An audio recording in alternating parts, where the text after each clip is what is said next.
Jay Crawford, Adam the Bull, Garrett Bush, Dustin Fox, Jason Lloyd, Tyvis Powell, plus, ba-da-da-da-da, you're loving him, Mikey McNuggets.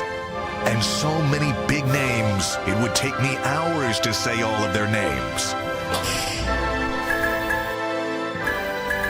The ultimate Cleveland sports show starts now. Booyah! Wanted to. Welcome, everybody, to the Ultimate Cleveland Sports Show, along with G. Bush, Dustin Fox, Tyvis Powell. I'm Adam the Bull, and we got a lot to get to on this Thursday afternoon. Steve, we've got Mike, we've got Anthony on the other side of the glass. And, Mike, you're looking at me like you need to say something. What do you got? You saying happy birthday to G. It's G. Bush's birthday. That's right. Yeah, that is. Should we sing? I told you yesterday, what are we doing for G. Bush's birthday? And then I forgot as we sat down that it was his birthday. Should we sing for G real quick? We don't. What version are we doing? Because there's a black version and there's a What is the black version? Tyvis, sing us. Happy birthday to ya. Happy birthday to ya. Happy birthday. Happy birthday to ya.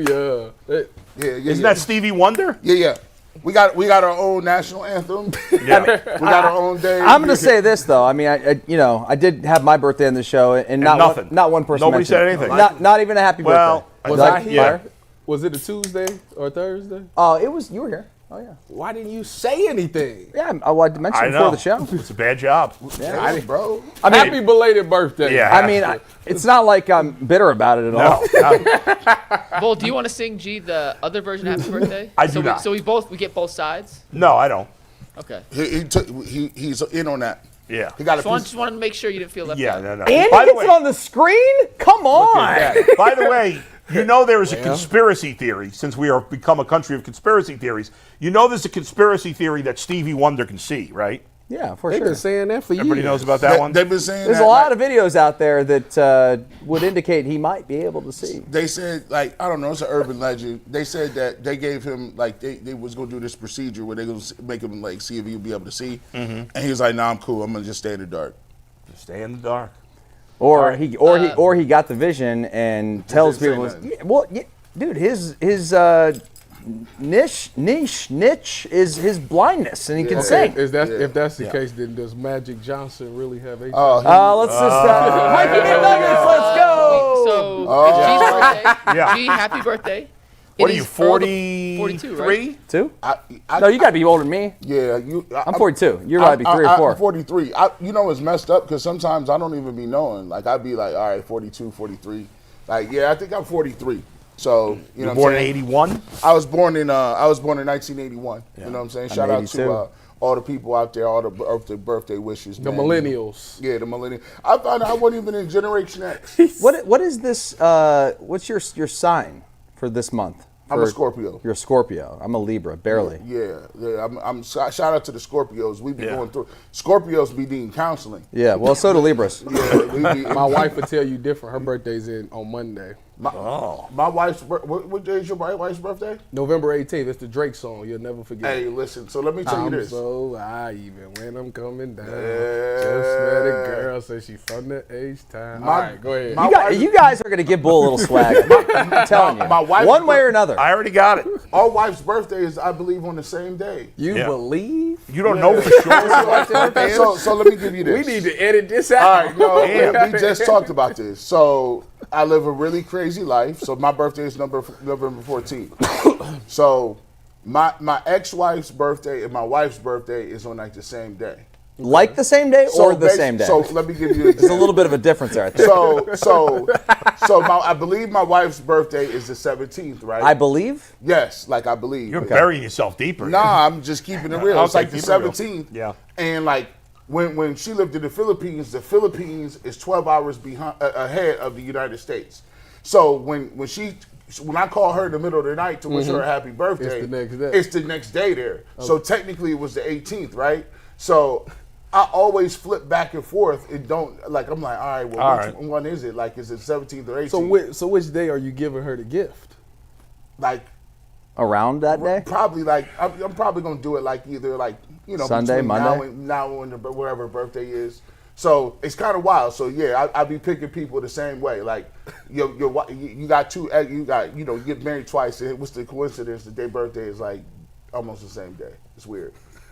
But I be getting in trouble all the time for it. Like I be in stores talking about Why it. you looking like that? I mean, G's whole, history of when it comes to women is a little weird. Is that public knowledge? Yeah, it's public. Okay. I wouldn't have brought it up. I don't know if you took it to the streets, bro. No, it was in the streets. Like, yo, I was a finals for 90 Day Fiance. They just called me for another reality show. You turned it down? I couldn't do it. Like, it was a show that basically one of my parents, like, are your parents, they wanted to know if I was a trust fund kid. And You tell them where you grew up? Trust fund. like, they want to know if I was a trust fund kid and if my parents were spending my inheritance the wrong way. Why would they randomly contact you about that? Because they're coming up with this show. They got, I think it's That sounds like a topic on like Jerry Springer. yeah. And then He died, right? The other one was, recently. do you and your parents have different political views? And if so, are you willing to disown them? So I was like, nah, bro, none of this really matches, so I can't do it. They was like, you amazing. sure? So that's how reality shows work. Yeah. If you And sign somebody probably just says, hell yeah. let me think about that. How much- Yes, I do. What's your yes, I offer? do. The That's how it question, works. What's Like, your offer? Yeah. Yeah. Will I disown my parents? Yes, I will. Those people that used to go on Jerry Springer, I mean, maybe they were just actors. Didn't they maybe get it was money all for that? baloney. Yeah, they get money for it. All But of if they them were get money. real, I mean, it's crazy that you share that kind of information in public. Yeah, it get kind And of we crazy. share a lot, like being in the media. And We like share it- personal stuff, but not like that. You're like, hooking up with your boyfriend's best friend. Right. And then like nobody knows, and the best friend comes out, and like he's like, And then "Oh, they're yeah." fighting on Then they're stage. fighting. It's wild. Hey, didn't the security guard get his own show? Yeah. Steve. He did. So real quick. ahead, Mike. So G, happy birthday. Thank you. It's Appreciate Earl's that. birthday on Saturday. Yeah. Now Earl is off today, tomorrow, and Monday, so we won't see him until Tuesday. He took off for his birthday. But G, you didn't get a chance. Who takes off for their birthday? I said, He took off 4 days for his birthday. What is he doing? Three. Black people. Three. Black people. you know why days? he gets PTO? See that? Yeah. You Three see what days? now? Oh, it's a problem now. No, I don't have a problem. I just think it's odd to take off 3 days and a weekend for your birthday. What's the Jewish holiday that's like multiple days? Hanukkah. You're talking to the wrong Jew, my friend. I didn't mean to put you on the spot. You mean Hanukkah? Is that public news? No. No, Ain't you Not don't- that. nobody takes off Isn't for like Hanukkah. Yom Well, I'm Kippur just like saying that, yeah. 24? No, there really is. Well, it's so you have Yom Kippur and Rosh Hashanah that are like a week apart that you're supposed to take off for both a day. Yeah. But I'm not that religious, as you know. Is Earl fasting for 4 days? I don't think he's fasting, but G, you are a resident R&B singer. You walk into the studio every day with your own track. Do you want to sing Earl Happy Birthday real quick? Because you didn't get a chance to sing for yourself. Well, shouldn't we sing it on his actual birthday? It's, so, you it's want to Saturday. come in on Saturday and do a show on Saturday is Saturday? his actual birthday. I'm not gonna sing to no another man though. You got a voice? Like, yeah. You ain't here. I'm You not can gonna sing? He That was you? singing Strawberry. Oh, give me some. Give me like just a something. Y'all cats, y'all cats. What do you want? Y'all be trying to get me all up out of here. You see my The chat throat? wants you to sing, G. Come on. Chat wants you to sing, One bro. time, Hey, listen. killing me Here's what- softly. Hey, all right, here's what I do. Here's what I will do. I'll post something. No. I need something on the spot right now. I'm gonna post something on UCSS chat, Yeah. and then y'all tell me what y'all think, and I'll put it out there, and you let me know. You like one of these singers that just won't sing in the morning? He's or Will Ferrell at Wedding Crashers. Yeah, like Dude, if you have a talent, you gotta like share show with it. the world. That's like somebody being like, "Man, you're a great stripper. Get naked right now." No Tell problem. her. I would. Wow, That's wild, bro. Wait a minute. Before we get into it, Yeah. I have one thing that I got to Yeah. run by y'all. So yesterday, And then we're jumping in the cabs. yesterday, real quick, Yeah. I had a friend text me, and he said, it's an odd question. He said, who's produced the best football players, Cleveland or Columbus? I thought it was blasphemy. I really did. Like, it's not even close. But I don't even, I mean, you got the list on the top of your head? No, I don't. I mean, just think of Cleveland people off the top of your head. The Kelseys, the Denzel Ward, Marshawn Lattimore. Does the Troy, Akron Canton Ted, count as Dante. Cleveland? You can say Charles Woodson. You can say Northeast Ohio. You can say Northeast Ohio. You can say Central Ohio, or then you can say Southern Ohio. You didn't even. By the way, you didn't even mention a guy who's from Cleveland. Actually, I think he's from London Fletcher. I think he's from Canton, who is not only one of the greatest football players that have ever lived, but is now a judge on the Minnesota Supreme Court. Alan Page. He's from Canton, right? Went to Central Catholic. See, you should have known Purple that. people eater. Yeah. Alan Page, he's like 5th all time in sacks, even though I don't think they kept sacks for his whole career. Yeah, No. I mean, they lose. And now he's a Supreme Court judge in a state. They lose because how smart he is. All you got to say is LeBron James and it's dead. Well, we was talking just football. On football. Oh. I mean, you could probably say LeBron James and he still be dead. I don't even know that there's one like region that's better than the other. I think the state of Ohio, like even if you include Southwest Ohio, because they're like Cincy, Tucky. Where do they rank state-wise? I mean, Florida, California. I mean, they're right there. I might say they all. If you right like there. look at Texas. I would guess top 5. are we talking like about like high school rankings going to college? Are we No, talking pros. like just who produces the most pros, like the states? Probably Texas. Probably Texas, Cali, Just- well, Florida, just Ohio. by Ohio's probably population, just by fifth, fourth or population, fifth. they're going to have more, Yeah. most likely. But Just do it by electoral votes. well, we got a lot of electoral. That's how you know how big the 27. population That's is. a lot, right? All right, Mike, Let's go jump ahead. into the Cavs and their historic start after a quick word from FanDuel. You guys can tackle all of your NFL action with FanDuel, America's #1 sportsbook. Right now, new customers can bet $150 in bonus bets if their first $5 bet wins. The FanDuel Sportsbook app gives you everything you need to place live bets on the NFL all in one place. So when you get a hunch in the middle of the game, you can check out the latest stats, view live play-by-play, and so much more on the same page where you place your bets. Just visit FanDuel.com/UCSS to join today. Never waste a hunch. Make every moment more with FanDuel, an official sportsbook partner of the NFL. But we start with the NBA, and we start with the Cleveland Cavaliers, who beat the Philadelphia 76ers last night and are now just the 6th team ever in NBA history to start a season 13-0 and better. These are the other 5 teams in the same category as this current Cavaliers team. The Warriors won 24 games to start the season back in 2015 and 2016. The Rockets went 15-0. The Washington Capitals back in the 40s That team's went irrelevant. 15-0. The Dallas Mavericks That in should be 2002, ignored. 2003, 14-0. The Boston Celtics in the 50s also started 50s 14-0. acceptable, 40s is irrelevant. I just had it on the list. The Cavs would be next at 13-0. Kenny Atkinson now is tied with Lawrence Frank for the most wins consecutively to start their career with a new team ever. Lawrence Frank never won a championship. He did not, and that was during the middle of the season when he took over for the Yeah. previously known as the New Jersey Nets. But guys, another win, another bad second quarter and terrific second half. Donovan Darius closed down the stretch. Another dub for the Cavs. 13-0 is 13-0. What's funny is that they're 13-0. I don't mean to be a Debbie Downer, but I don't feel like they're playing particularly great these last few games. No, I mean, I tell you what, last night watching it, I was a little nervous. I'm not gonna lie. I thought for a second, I was like, man, they just because. I mean, they were playing a G League team essentially. Right, last but night. I'm like, they was losing, and then the rookie, what's that, Jared McClain? Jared Like McCain. 35 points. I was looking like, this dude is going crazy, but yeah, because that was the guy's first ever NBA game against a team that's undefeated. That guy, that was like him playing in the playoffs. But in the end, they played well in the second half. Yes. After a sloppy first But half, I was a and they took care of little business. nervous. No, I'm like, I never thought they were gonna I was lose. like, they're going to let Never. this thing But slip. nervous, okay. I don't get nervous in regular season games. I mean, yeah, the streak's great, and they're making potentially history here, which is cool. But I don't know. I mean, they're gonna lose. Whoa. Teams lose Says to who? bad. Dude, they're gonna. Says who? Y'all wild. What? They're going to lose. Says who? Oh, stop It's it. impossible for them to go undefeated? Yeah, no one's ever done it.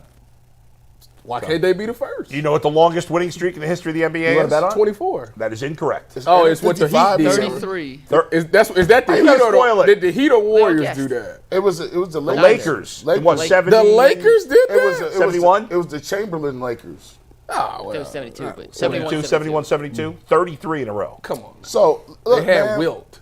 Wilt was I dropping mean, double. remember the Rockets had that run where they'd won a bunch. I don't remember their longest winning streak. was in the Well, they're 20s. on this list. That boy, They were on- Wilt was getting It was like doubles in on the the last court, 10 and years. triple doubles off the court. You know what happens, man. Listen, when Rockets won 22 in a row in That's right. 2007, 2008. okay. When Hey, Was how many Tracy- did the was that Cavs? Tracy How many did the Cavs McGrady lose in a now? row? 20-something. Yeah, what was it? 20? Hey, Mike, how many did the Cavs lose in a row? 20-something. They have the all-time record. Oh no, it got beat. What am I saying? Didn't the Spurs Pistons? did. The Pistons did last year, didn't they? I forget. No. All right, Cavs lost this is 26. great Doesn't matter. TV. Anyway, let's get back to the Cavs. I don't want to harp on. They just haven't been. They were playing kind of dominant basketball through Golden State, and lately it hasn't. Now I'm nitpicking that they're playing sloppy against some bad teams. But that's the way it was. whatever. In the end, they're winning, and they played well in the second. I said it yesterday. I said, look, man. When he said that, all those players were out for the Sixers, I said, oh, here comes that trap game. Because this is the new reality. If you're gonna be one of those upper echelon teams like the Cavs are, and I'm hearing national people say things like they're unequivocally the best team in the NBA right now. Well, they're playing that way. Right now, if you look at it, the way they playing, they're the best team in the NBA. And when you're the best team in the NBA and you got a streak like this, every dude in the league, 1 through 11, is coming out giving you their best punch. They want to end it. And so I like it because it gives you that moxie that you build up. That you've been in close games before. You was getting everybody's best punch. So now, when it gets to the playoffs, when it is nervous and fingernail biting time, you have some stuff to go to the bank on and say, "Oh, we've been through some adversity. We've been through some tough games. Everything went no cakewalk." I actually like it, and I love it the most because these comebacks is coming from guys off the bench, and they ain't counting on Donovan Mitchell to get 60 or Darius Garland to get 35, and somebody hit a buzzer beater. Yeah. It's guys off the bench coming in, stopping the bleed, and getting it going. It's funny, with about, 6 minutes to go to the game, I texted to the group. I was like, man, Donovan Mitchell's shot like crap tonight, but he's 1 assist away from a lit it triple-double. up. And then from there on, he didn't get any assists. He scored. He had every shot down the stretch to steal it. Although he had that one play where he kind of chucked it to Mobley, it was a bad pass. He admitted that he was trying to get the triple-double. And we're there. going to talk about that later in the show. Oh, okay, I about the forgot. leadership Sorry. on that. Yeah. But anyway, he was great down the stretch. No, I think that. But you were nervous? Did you think they were going to lose? I did, because I thought they was gonna fall into the trap. I was Yeah. like, listen, I understand as an athlete, like the competition ain't out there. We should go out there and roll them, but and then you start playing and they get hot. And in basketball, all it takes is one person to get hot, and they can change the whole outcome of a game. And I'm like, this rookie is really going crazy right now. Yeah. Obviously, they stepped it up in the second half. But the one thing I like about the Cavs the most, though, is that it's all about. I always go back to Darius and Donovan. I think am I crazy by saying like they like top 3 combo guards in the NBA, like 1, 2.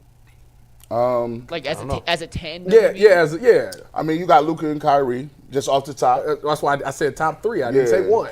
Who was the other Like, we're guard with making an NBA Jam SGA? game. Yeah. They play 5 guards, so it's hard to know who the other one. But Jalen Williams, if you want to make a case, Jalen Williams and SGA. So who's their second? He's their second best guard. Yeah. Are we saying just guards? Yeah, I'm talking about this guard play. You count who's, Kevin Durant as a guard? No. I was going to say Durant and Booker, right? No. I don't. Who's the other starting guard with 7 Curry? foot. Nobody great, right? No.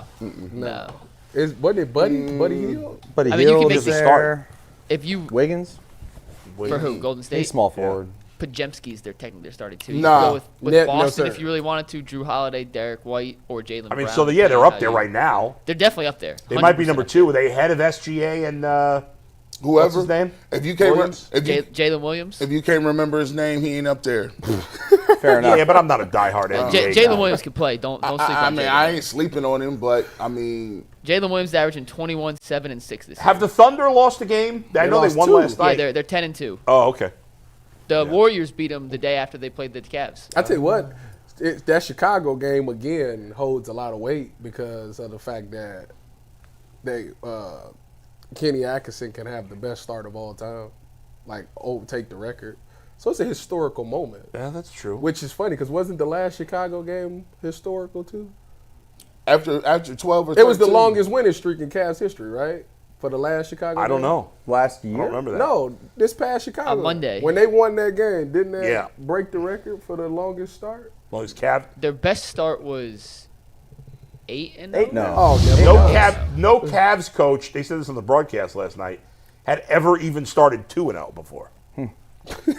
Every coach in Cavs history before Kenny Atkinson had been either 1-1 or 0-2 in his first 2 games.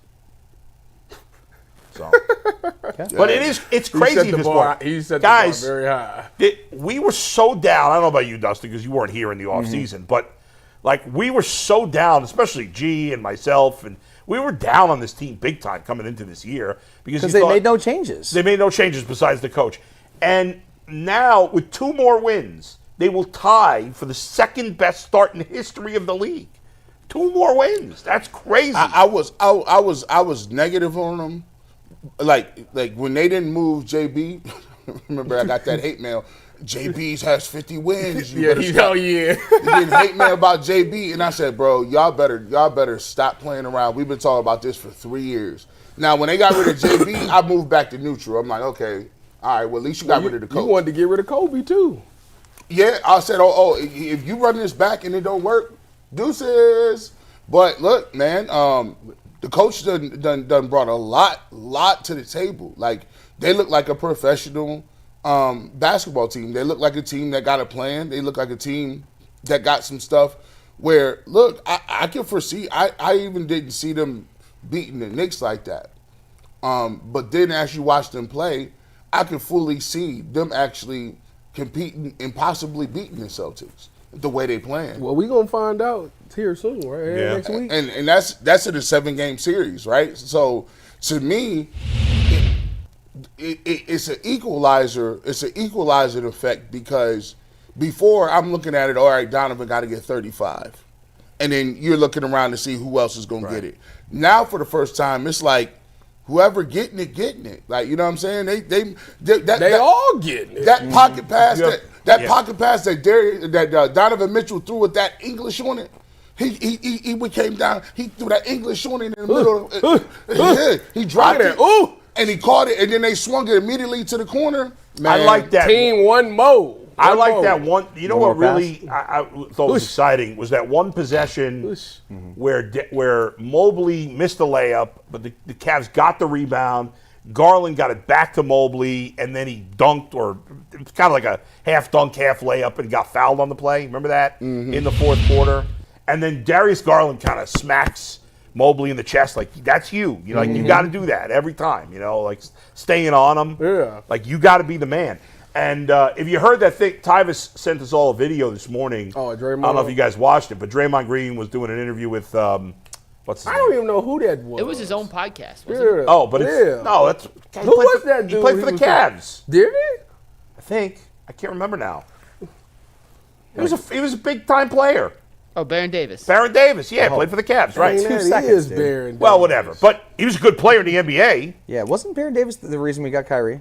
Baron Davis He was. Baron Davis was the Cavs amnesty. Remember they had the amnesty back in the day? Oh, yeah, that's right. They just act like it didn't happen. If we don't want your contract, you just wipe it away. Yeah. Like he was our amnesty pick. That's kind of wild. But Baron Davis and Draymond, I mean, they were talking about the Cavs. You couldn't speak more highly of the Cavs Draymond than got they it in did. his mind that they winning it all this year because he said that they swing the ball, they play defense properly. Oh, they're a nice team. I mean, they're gonna be in a playoff team that makes some noise, obviously. That was going to be the case regardless. Right. I mean, I went to that game. The Cavs kicked their ass, but I've watched them play other games. They're a nice squad. Who? You're talking about Golden State? Yeah. No, but Draymond was talking about the Cavs. Oh, the Cavaliers. I'm sorry. Yeah. I thought his last comment was about the Warriors. Sorry. Oh, no. I was talking about the Cavs. Yeah, Draymond was talking about the Cavs and with Baron Davis, and they were going on and on about it. Like, they're serious. Because there's probably some people out there that are like, maybe this is the Hawks team a few years ago that got wiped out by LeBron in the Eastern Conference Finals.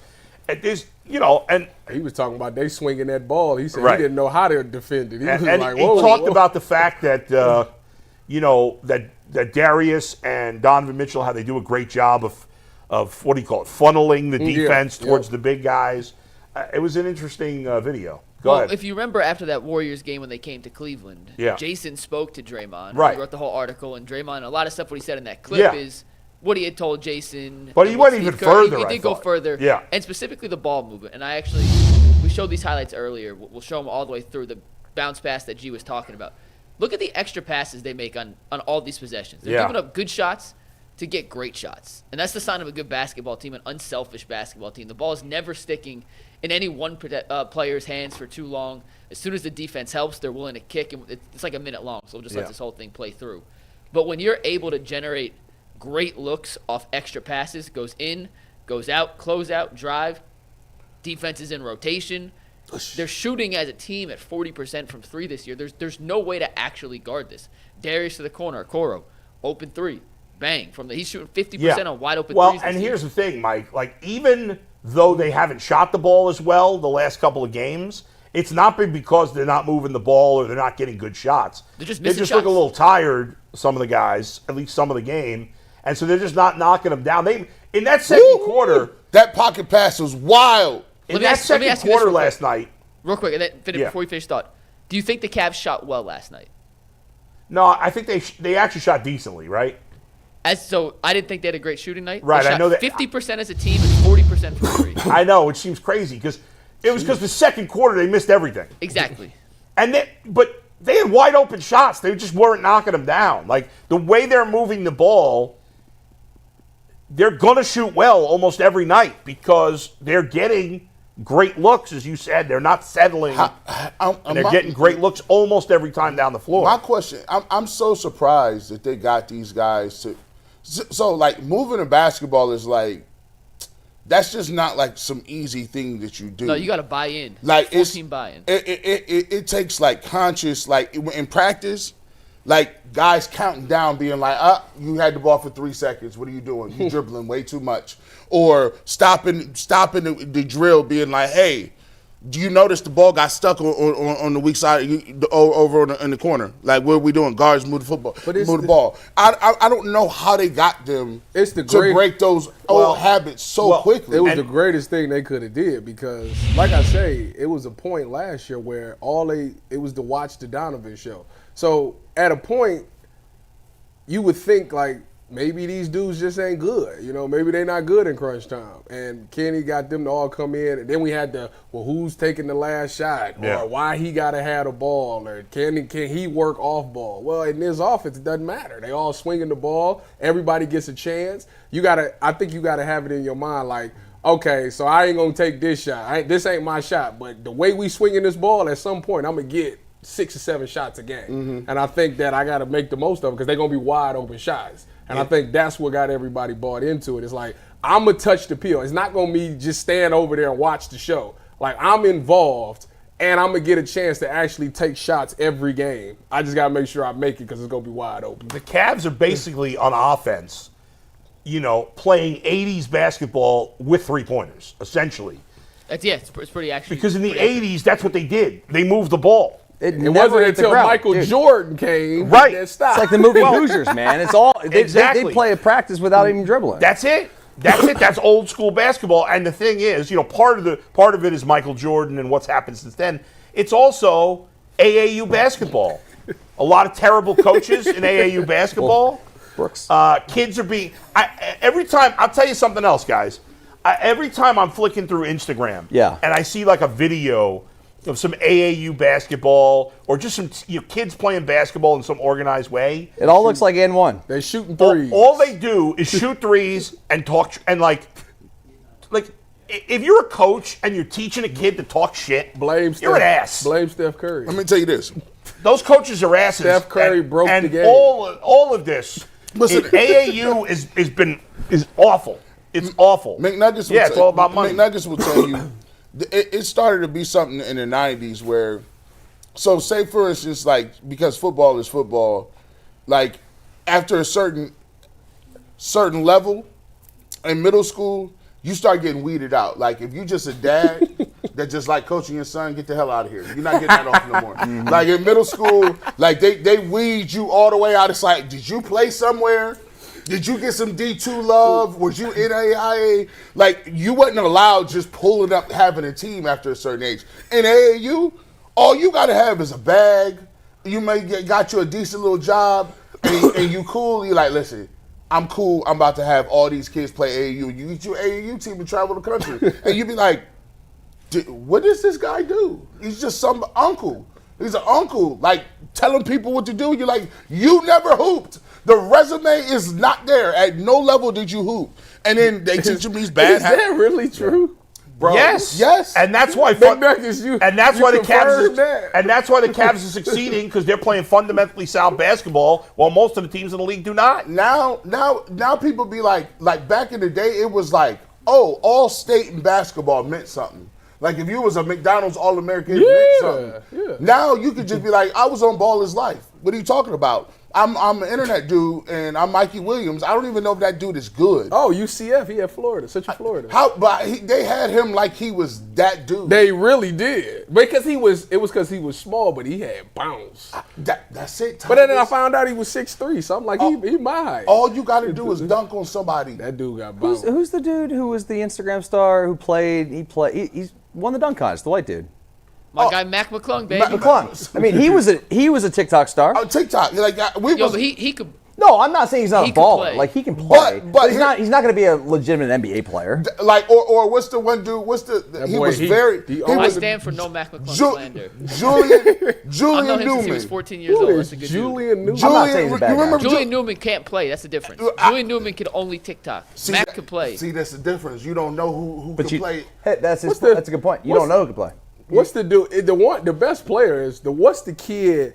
He in college now. He got the one arm and he be hooping. Emmanuel Hansel. Yeah. Who is averaging. He has literally one. It's the one I sent the video of. That dude crazy. Who's he playing for? Who is he? Plays for Austin P. That's He's right. averaging Jim 5 Abbott points. Dude, crazy. Basketball. Yeah. 5 points, 6 Yeah. rebounds in 20 minutes per game. He has legitimately one one arm. arm? One arm. Yeah. Do we think the Cavs are going to win tomorrow? I thought you was going to say, do you think the Cavs is going to draft him? I don't know why I went that far, but go ahead. I think the Browns are going to probably draft him. We're going to what's more likely next. So real quick, we'll talk about tomorrow. We'll talk about the Bulls game tomorrow, but around the horn for the people that aren't here, Dustin and Tyvis. Do the Cavs beat the Bulls tomorrow night, get the 14-0? The Bulls are frisky, but yes, the Bulls they're gonna win because they at this point you're doing it.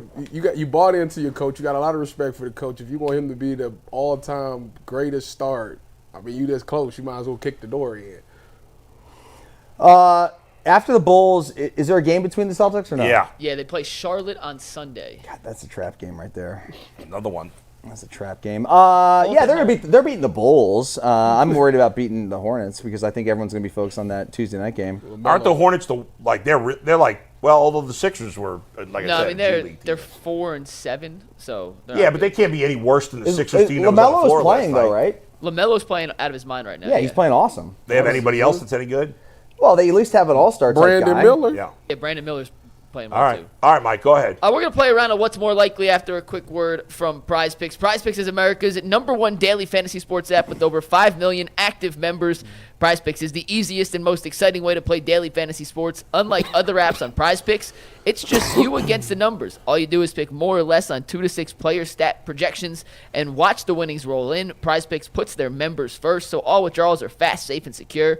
When your picks hit, you get your money in as quick as 15 minutes.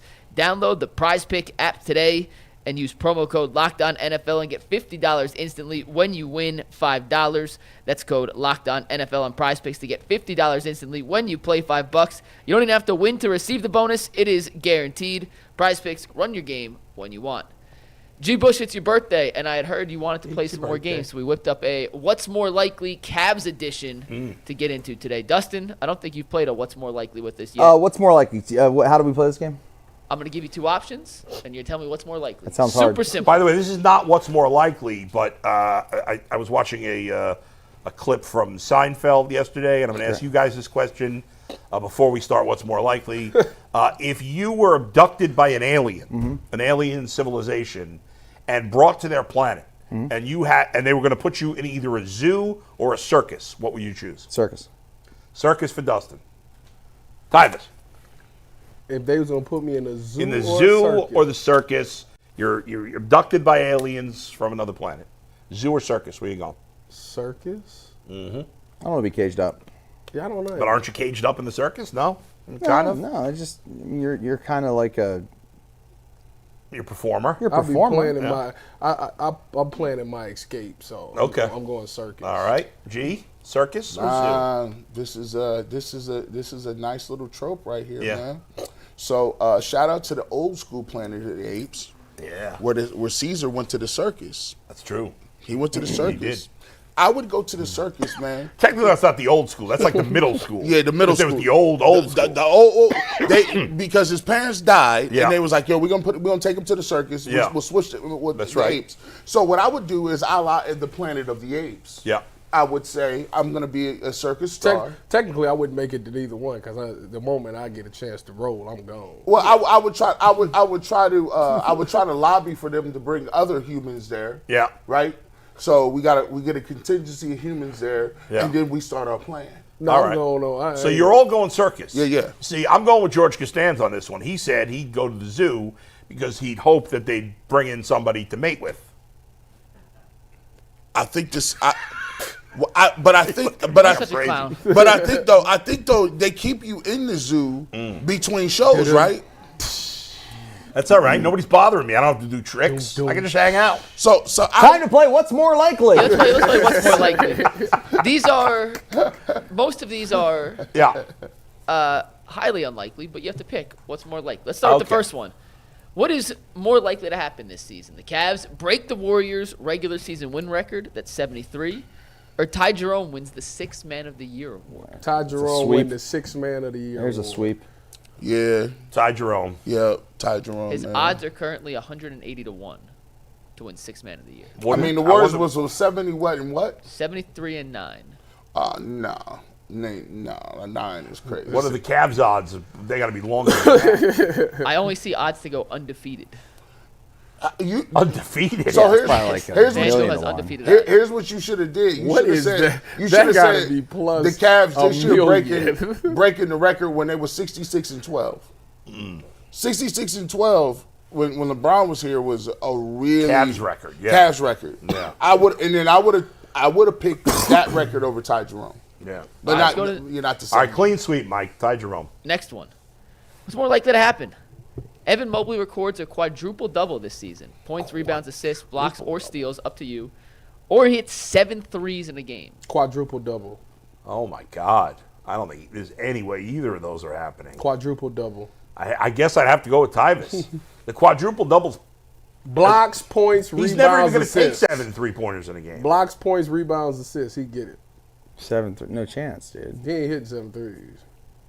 Yeah, quadruple double. I mean, he's never going to get 10 assists, but He- Never You know what? You know what? I'll say 7 threes. all right, look at that. Actually, I would take 7 threes in this just one, too. because there's a chance. What if he had there's been moments where guys just can't miss. Yeah, That's true. Or if he pull up and hit his first three. How many threes has he hit in And the then- game? then a what's bench his start total? Like, let's say he gets to halftime and he just has a half where he hits 4 threes in the first half, and then all of a sudden he's heat guess checking in the it's second possible. half. I guess that's possible. His teammates is telling him, "Hey, pull up." You know what Yeah. I'm saying? They Maybe, give him you a ride. know what? I mean, 7 threes is a lot of threes for anybody. Totally, but Yeah. but if you're on that night, Yeah. and you just are feeling it, But they also I'm in the zone. I'm in the freaking zone. They're funneling He's heating up. they're funneling their players to him in the paint. So And what's the most assists he's ever had in the game? Yeah, the assists I'd worry Evan about. Mobley assists. Yeah. I think you could walk into the assist. I mean, the way they swinging the ball. 10 blocks, too. He has 8 assists as his career high. Okay. What's his high in blocks? 6? 7? 4. Maybe not even that. 4? All right, I'm flip-flopping. I'm going to go with Dustin on this. How many threes? What's the You most talked threes me he hit into in the the game? 7 threes. 2 or 3. 3 threes is his career high. Yeah, but at least with the threes, it's only one crazy thing he has to do. Whereas the quadruple double, he's got to get 10 blocks. Yeah, but the other and thing 10 too assists. is it's not like we're saying Shaq hitting 7 threes. Evan can actually make 3-pointers, that's true. so That's it's not crazy. Maybe, all right, I'll flip with you. I'll go 7 threes. Yeah, 7 That's threes. the right answer. 7 Talk threes us is the into right it. answer Yeah. for the record. All right, next one. Jared Allen's career high in blocks in a game is 6. Just for context. Okay. So what's more likely to happen this year? Jared Allen gets 10 in a game, or George Niang puts Wemby on a poster? I would pay good money to see him put Wemby on a poster. 100% Jared When's the Allen. last time anybody got 10 blocks in a game? Wemby? I'm about to say Wemby do it. George Niang, that's impossible. Can't even dunk. What's the rookie that did it to him last year? Somebody Kidding. dunked He's on got Wemby dunked on a last couple year. I know Niang can It was dunk, a but dude from he's like not- the Nuggets or something. He ain't getting up. dogged Unless you talk about pinning on somebody. Like I ain't seen nobody pin on nobody in a minute. What Like, do you mean? Man, I think I got a better chance dunking on Wemby when last time than you see Niang. somebody get pinned? Wemby's put on weight from last year, right? Now, if you get pinned, Wemby just They dropped say he put on 50. 10 pounds. Yeah. if you get pinned That on boy two, just had 50 points. Was it That's last crazy. night or 2 nights ago? Tyvus, you get pinned on two hands. That's a highlight. You pin on somebody two hands. I'm going with Jared Allen, 10 blocks. I'm going with the 10 blocks. Do people pin on people anymore? McNuggets is that I a never lot? heard pin. Like when you Yeah, you go up. You talking about like in a layup? Yeah, we the doing that in glass- warm ups all the time in high school. That's called power layup. You go up there, you do a layup, and you you just. slap out. out backboard. Back Boom, you slap out. That's on a power layup now. That's what I call I never it, heard yeah. that once. I've It's a never pin. heard It's a a pin. Like that's a Pin it, pin. pin You it. know what I'm saying? Oh, Like I that- said slap out. Mike grew up in this shit. My brother was the What king we of used to pinning. call a pin, though, is like if someone else was going for a Right. layup and you got blocked. and Right. you Yeah, that's pinned it also a again. pin. That's also That's a a pin. pin too. That's also a Yeah. pin. That's You called can't have two that's different called pins. glass. Yeah, if you Yeah, you get can. On that if glass. if you get pinned on the playground, that's tough. Like they're like, oh, Well, while we're talking basketball lingo, what do people from Ohio call if you shoot a ball and it gets caught like wedged in the rim? Wedgie. It's a wedgie. yeah, wedgie, yeah, okay. wedgie, Wedgie. yep. Okay. Yeah. It's a wedgie. Do y'all play 21 or 33? Great 21.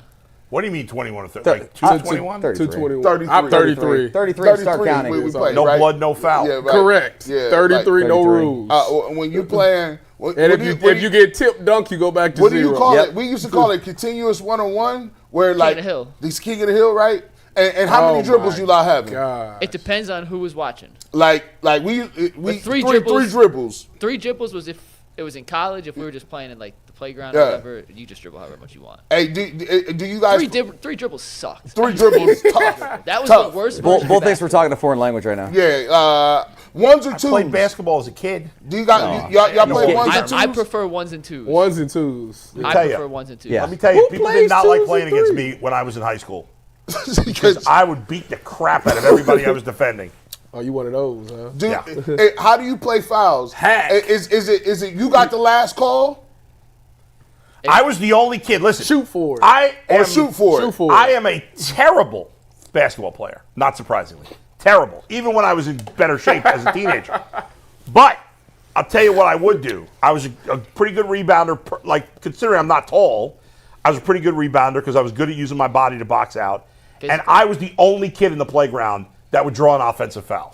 Like, Oh, you were that kid? I was that I kid. hate you. That by the way, that's another thing we Because say. I wanted to knock everybody on their ass. That was my goal in the Bull- game, was to bull. knock No everybody one's else on taking their a ass. no one charge. takes charges on the playground. Well, You took a charge? well, I don't really actually. What's the matter with you, I say Anderson that I did, but Varejao? What a douche move. Yeah, you're the worst. I ain't That- never that- heard let of me this. correct that. I never actually called the foul. I just meant that I would stand there and knock Tyvus is you driving on the your lane, ass. and you're going to step in. He and you mirrors him. step in, yeah, that's the I ain't worst. never You're heard the of worst. that. I Never wasn't heard calling a foul. I shouldn't even have called it an offensive foul. did you I was call- just did you using call it the to knock- offensive foul? No, not really. Did you get up But and go? technically it was. That would have been awesome if I did. So if you call a foul, like, and I'm like, No, all I right. never called a foul. So if somebody calls a foul, do you say, yeah, you gotta respect my call? Well, how do y'all handle that, man? You gotta Now shoot it's back for when it. I was growing up. Hey, I Shoot feel for like it, I ball bet don't you, lie. are the guys Now. they're probably all a bunch of whining babies. No, now you it's see it's tennis, offense dude. calls a foul. These And dudes calling balls in and out. just- Oh, really? Oh, it's crazy. Now we're fighting over. now you're fighting over it? Shoot No. for it. Now, Shoot like, for it. The ball don't lie. Yeah, if it's really egregious, they'll make them shoot for it. But it's offense calls fouls. No jump balls, huh? Jump ball. or would somebody just be like, hold ball? I don't like that, bro. Don't tell me hold I ball. don't like playing with people like that. to Hold be honest ball, with you, hold ball. I got it right here. What? You should mean hold ball. Like I don't know no. that term. What does hold ball mean? yeah. Like jump ball, Yeah. tie up. Like they just be like, no, like you. Oh, you can't call You that. fouled me, hold ball. We running back at the top. You like, nah, bro. They do that too. Yeah, Hold- yeah, no, you just got me. replay it. Like, Let's All get to the right. next one. Next. What's more likely to happen this season? The Cavs get 4 All-Stars, or Donovan wins the MVP? MVP. Cavs getting 4 All-Stars. Cavs getting Oh, 4 four All-Stars. All-Stars. Teams have gotten 4 All-Stars. Hawks did it one year. The Pistons Hawks, did it. the Hawks Pistons had did. 4 All-Stars. They had Millsap. The year that they Horford, won a ton of games. Millsap, Horford. Yeah, Millsap was the one we Kyle couldn't think Korver, of. Kyle- Jeff Teague. Yep. Those Teague. four. Dang, Joe Teague. Johnson wasn't there no more? No, he Nah. was in Brooklyn. And none of those Josh guys Smith are all that wasn't good. there no more. Nah, that's the early baby Hawks. I like them Hawks. They Joe were good Johnson, then. Josh They were Smith. good then. 2K Hawks. Yeah, but they're not as good as this Cavs team. Like those individual players. Yeah, probably not. But Yeah. I mean, I don't know. I mean, Donovan Mitchell's way better than any of those guys, no? yeah, he is. yeah, I think so. Yeah. So but I do think. Look, But the Hawks ran into the Cavs every year. The way things That's work just LeBron. is if you got the record and you the best team, and say for instance they beat the Celtics twice this year. How many times they usually play a team like the Celtics? 4 times. yeah. 3 or 4. If they beat them in the season series and they beat them 3-1 or 4-0, and they got the best record in their league, they'll mess around and give them the MVP. Maybe. Oh, well, that's possible. You just got to get people behind you. Where is Donovan in the odds right now? He's like 7th or 8th, right? For MVP, Yeah. he's 5th on the NBA.com MVP ladder. That's I'm not a sure in crap the thing. odds. I don't know why. What are the? Well, I guess that's. And they don't like they I'm like just trying to changing it think up. of I mean, who the- it's new blood. Yeah, it's a new. I'm trying to think one. who the 4th All-Star would be. Jared The Allen. core Jared four, Allen. dude. Core four. Yeah, core 4, bro. Jared Allen's been an All-Star. And there's no centers. Why are you looking at him like that? And there's no centers. For the record, I actually think Donovan has better MVP odds. The Celtics last year got 2 All-Stars, and they were on. They weren't 13-0, but they had won a record amount of games at the end of the first But half. did they have other guys that were playing at an All-Star level?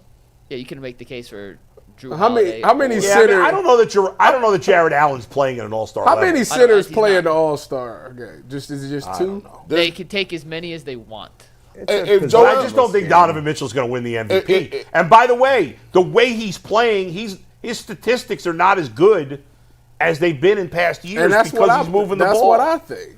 So I don't think he's going to win the MVP. I think that's I unlikely. just can't see Jared Allen averaging 13 and 11 getting an All-Star nod. Well, here's the Like, thing. That's the Who- that's the hard one. Didn't he do that 2 years ago? Not at 13 and 11. He was at like 16. So where is his? Who is the Who are the centers? Embiid hasn't played at all. You don't need a center is the issue. I mean, but you got to think Yeah, about I it. said they don't I really. think we should just refer to Embiid as the Q-tip because he If- is soft. Dang. You can't say that because we say Q-tip. I'm thinking about the rapper. The rapper. I'll tell you what, you wouldn't want to guard him. I mean, you got Kick his Karl ass Anthony 'cause Towns. He's soft and I'm not. Is he a power Shit forward outta or here. center? That He man, plays center. That man will Uh, go for 99. Oh my God! Good for him Bam- going for Bam 99 against me. Okay. They'll just put called him soft. Yeah. He you're is right. soft. Say it to his face. Bam. I'll say it to his face. He's push soft you. as hell. He'll push Oh, you. you definitely will get Bam. pushed. Okay, I'll sue his ass. There you go. Never mess with civilians. I sue. All right, next How one. could you be? You really don't think Joel Embiid is soft? This guy never plays. He comes back, he plays like absolute shit, and then the next day he sits. Their whole team sits. They're a disgrace. Don't disagree. Yeah. Next He's one. also one of the best players in the league. Yeah. And what's he won? Nothing. In a league where the superstars have more say on winning than in any other sport. He's won a lot of first-round playoff games. Yeah. Yeah, I'm not a fan of Embiid either. All right, next up, what's more likely to happen? Ty Jerome finishes the season in the 60-50 club, which he is currently at right now, or Darius Garland scores 60 points in a game. His career high is 51. You know my answer Come to on, man. this. It's Garland. Garland. Know my answer. Sorry, Earl. If I made it 70, is it still Garland? Sorry, Earl. No, then it would go No, Ty no, Jerome. no. I'm going DG. 65. DG. Shooting my boy. 60 from the field and 50 from three. Correct, which he currently is doing. So Nah. how many guys have finished the season shooting 50 from three? Just by itself, 50 from 3. What's the minimum number of Like what attempts? is Steph Curry? 60, 50, For his career, Yeah. it's like 44%. Has Steph Curry ever done 60-50? 80, No. 60, 40. I don't think any No. player's ever done Okay, so Oh, that's yes, easy impossible. money. Yeah, So but that's yeah, a terrible but he's not- question. he's not a starter, though. My point is, like, 80, what's 60, the minimum 90, number of 60. attempts? Oh, What is alright. it, 90, 60, 40 or 80, 60, 40? What is it? Yeah. What's the term? But even 50, still, 40, he's not 90 going to is hit different stuff. 50, 40, 90. 50% of his That's three It's very throws. unlikely, but I'm just saying, like, I think it's probably more likely for a 'Cause he guy doesn't who's play a lot. not shooting 12 threes a game. Darius Garland got 50 before multiple times. Like he can. Darius Garland could get 60. I Yeah. mean, it's not a high likelihood. What's his high? He's got 51, 51. against the Timberwolves 2 years ago. Yeah, you said that. Sorry. Yeah, I think 60. He could. I mean, again, not a high percentage. Three more buckets. And especially if Donovan Mitchell don't play one of them games or Yeah. one of the other bigs is out and he hot, he gonna pull up. You know, and just like you talked about with Mobley with the 7 threes, if there's a game where Darius scores 32 in the first half. And also, like, it could be a game where he's hot and then the other team's in foul trouble, so you're in the bonus. Yeah. So he hits 20 free throws or something stupid, you know? Could be. Or Right fouls now, late. That's the if James the Harden season way. ended today Yeah. and they didn't play another game in the rest of the year, Yeah. Ty Jerome would finish with the second best three-point shooting season in the history of the league. Behind. Who's first? Larry Nance Jr. this year. But Larry Nance Jr.'s only taken 4 threes, so he doesn't That really doesn't count. Then Ty Jerome would finish as the best. There's got to be three-point- some sort of minimum Then number. Ty Jerome would be the best ever right now. I can't believe you just said That was terrible. Larry The Nance. other guys, by the way, the other guys on the list. Kyle Korver has the best three-point shooting season ever. He shot 53.7% from three in that's 09, legitimate. 2010. That's On crazy. 4 attempts per game, which is legit. Yeah. Steve Kerr shot 52.3% in the 94-95 season. Tim Legler, who's coming on the show tomorrow, 52.2% on legitimate volume in 95-96. Steve Kerr did it again. Jason Capono in 06-07 shot 51%. Toronto. Steve Kerr's done it a few times. Yeah. And Carl Anthony this season has taking a ton of threes. He's shooting 51% from three. His is? volume's been 95. absurd. Like, he is, like, what guy is not like the others? I mean, those guys are all Come on. guards. Legler had George. No, Cat might be the George best shooting big Muirside. ever. And he's averaging how many three-point attempts I per ain't game? heard that name in so long. Didn't Jason Capono win the 3-point contest? He did. Sad state of affairs. Cat is shooting, by the way. He is averaging 6.4 three-point attempts per game and shooting 51%. Who won the trade? The Knicks or the Timberwolves? How could Too you early, say? too early to tell. It's been 3 weeks. But Cat's averaging No. 27 and 13. Dang. Holy moly. Damn. I didn't realize I that. didn't realize that either. But they're not playing that well, right? Dude, it's hard to pay attention to the entire Is league Mitchell right now. Robinson It is. So back early. with them? He's not back yet, no. God, so many guys that don't play. All right, we got 2 more. What's more likely to happen? Sam Merrill scores 30 in a game this season, or Mobley scores 50? Sam Merrill. Mobley can't get 50. He just don't have. His career high like Well, you 35, just had him with right? 7. We just said he could hit 7 threes in a game. That's only 21 points. Yeah, but then he's going to have a bunch of other shots. I mean, how many Sam other? Merrill's not going to score What, 30. is he just going to shoot every shot? Sam Merrill Merrill have to hit 10 threes. He No. don't score anything else. What do you mean? Sam Merrill Merrill can score is 30, 30. especially, like, I think the Cavaliers late in the season, like, Merrill's going to play a whole game at some point. That's a good point. You know what I mean? There'll be garbage time games. 100%. And 30 is definitely possible for him. All right. Yeah. Dustin with some good points today. He's on, part, bro. He's going to play. There's going to be some meaningless games for them he's- late in the season. He's No doubt. part of the greatest summer league team of all time. You're right. Because if he were playing, if he He'd be plays late in scoring the the season 20s. against a bad He'd team be and scoring- plays 35 minutes, That's very, he'll very, very definitely possible. score 30. Come on, man. Yeah. All right, last one. What's more likely to happen? The Cavs go 82-0, or Donovan breaks Wilt Chamberlain's single-game scoring record of 100? Donovan. Donovan. I mean, I guess you have to go with Donovan. Neither one is really is possible. Yeah, Donovan. What was it? 82 What he had at What's one crazy game? is that Will 71? Chamberlain. Will Chamberlain? No, I'm talking about Donovan. Donovan had 71 in overtime. Will Chamberlain scored 100. Still Now, counts. that was before that. Not that he would have shot Do 3 we points. really know that Wilt did that, or he just held up a sign? Stop. No, don't you start that. Do we really Don't know? you What do do you think that. this was? 18, Hey, 12? There's no video proof. Hey, hold on. Don't you do that. There's no video. This is how proof. the internet start getting. This is how it's. Bull. There's This no is why- video. no. There's no video of it. There's gonna It's be- just him holding the sign of with 100. I don't know. Is that true that there's no video of it? Don't you do it. I don't think there's video of What do it. you think? Just made it up? Don't you? No, that's not the correct He could answer. All right, go ahead. have said that's as many The women correct, he had. the correct answer is stop playing games. There's Yes. going to be 4 or 5 baby boomers out there that are going to believe that, along with I got abducted by aliens. These That's cats right. don't. Listen, the internet is crazy. You're going to have people out here Wilt- second guessing Wilt reality. that's probably how many women he was talking about. Now, He was doing a lot more than 100 women. he was- 100. Wilt was winning. Hey, but I said he I mean, can't. they changed the game entirely because of him. Hey, listen, he better not do that now. What? we laugh about 100 women back then. You laugh about 100 women today, they get you up out of here. You're right. You're right. Consensual. Listen. Right. I'm gonna do a read to get us out of that. Yeah. That could get us down a very slippery slope. Right. Guys, Thank time you. is our Thank most you. precious commodity, so don't waste it scrolling through the same mind-numbing content for hours and hours. How can you spend it wisely to improve yourself? Well, you could join Hillsdale College, which is offering more than 40 free, that's right, free online courses including Constitution 101, the meaning and history of the Constitution, and Introduction to Free Market Economics. All of Hillsdale's courses are self-paced, so you can start whenever, tune in wherever, plus go deeper with readings, quizzes, discussions, or just enjoy the lectures. Go right now to hillsdale.edu/lockedon to enroll. There's no cost. It's easy to get started. That is hillsdale.edu/lockedon to register. hillsdale.edu/lockedon. We'll get back to the Cavs and talk about Donovan Mitchell's comments about chasing the triple-double after we talk to Dane Brugler. But right now, I want to talk about the Browns for 1 second. Dustin and Tyvis, you guys have both been through multiple bye weeks in the NFL. What is a team looking to implement or change or do during a bye week? And do you think the Browns will make any sweeping change? Tyvis, that was the loudest scratch in the history of the world. That was right in the mic. I heard every single beard, whatever, flick.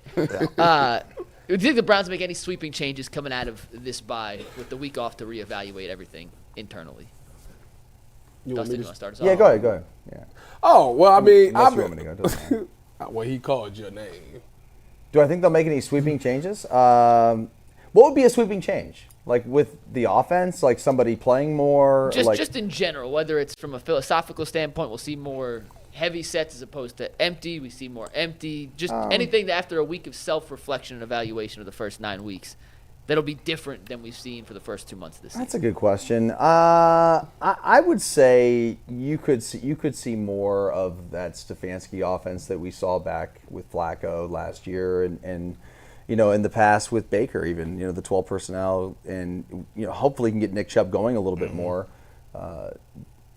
I don't know what his percentage is or where he's at. He hasn't looked the same. Nope. But I didn't expect him to be the same. So it's not fair to, just because he's out there, to think that the guy's coming off a very devastating injury. So hopefully the bye week helps him and helps the team and helps them regroup. I just don't know what sweeping changes you can make outside of getting a whole new team. Or a new quarterback that's gonna make a difference. You're right. Dang, Dusty. I think that out of this bye week, I think the number one thing that they were thinking about was how can we get this run game going again.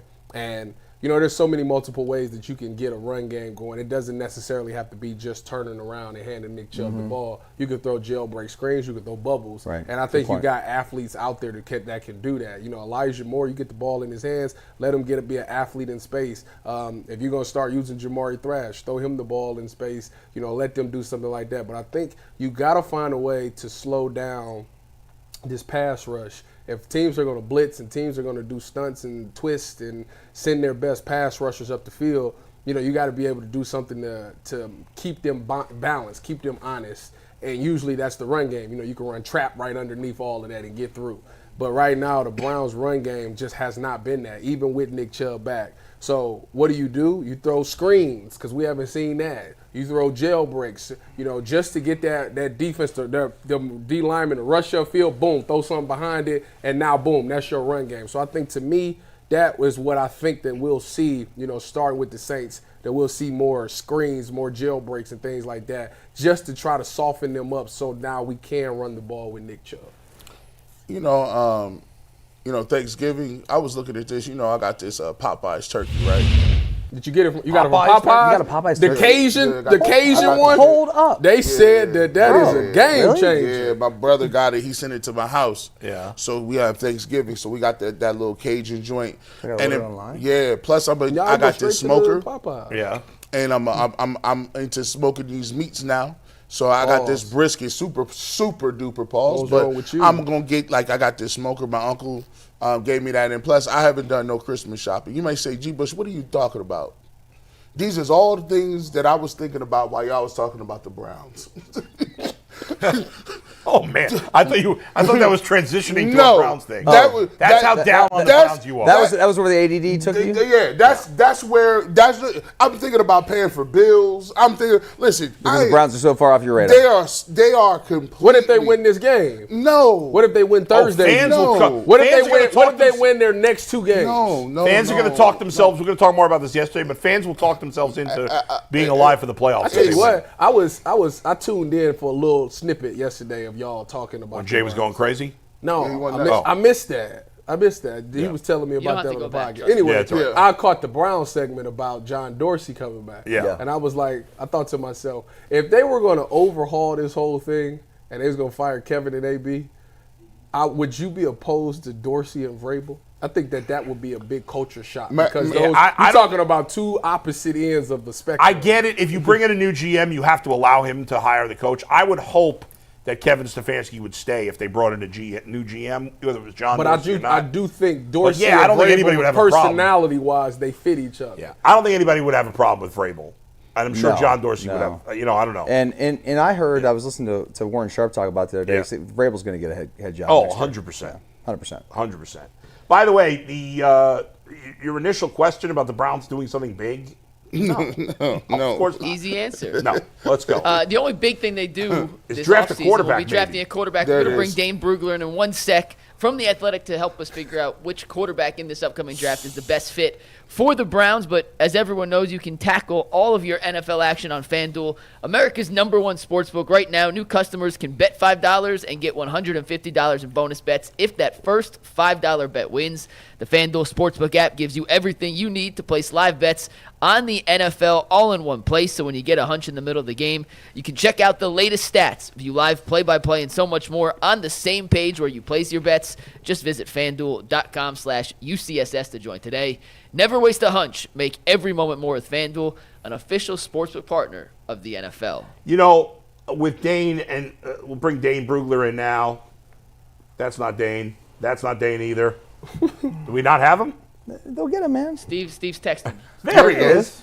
Dane, it's funny. I believe that, and I really believe this. I'm not being a wise guy. I honestly believe that if I had been the GM for the Browns for the last decade, and I had just used your mock draft rankings, that the Browns would be in better shape right now.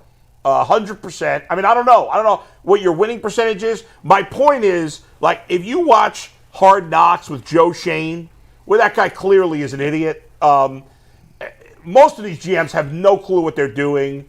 And even for the smartest guys, GMs, guys like you who do this, there's a lot of guessing, right? It's an educated guess, but it's a lot of guessing. And sometimes these GMs think they're so smart, and most of them aren't. Is that unfair?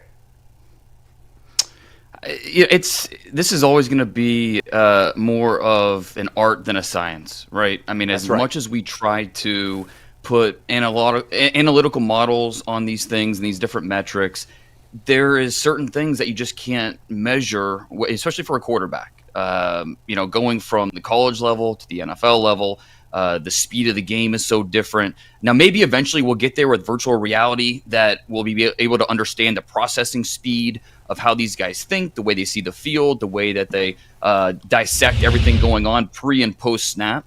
But look, I feel good about my batting average, but I have as many misses as the next person. And I will say that I'm an Andrew Berry fan. I think there's a lot of good things going on with that Browns front office.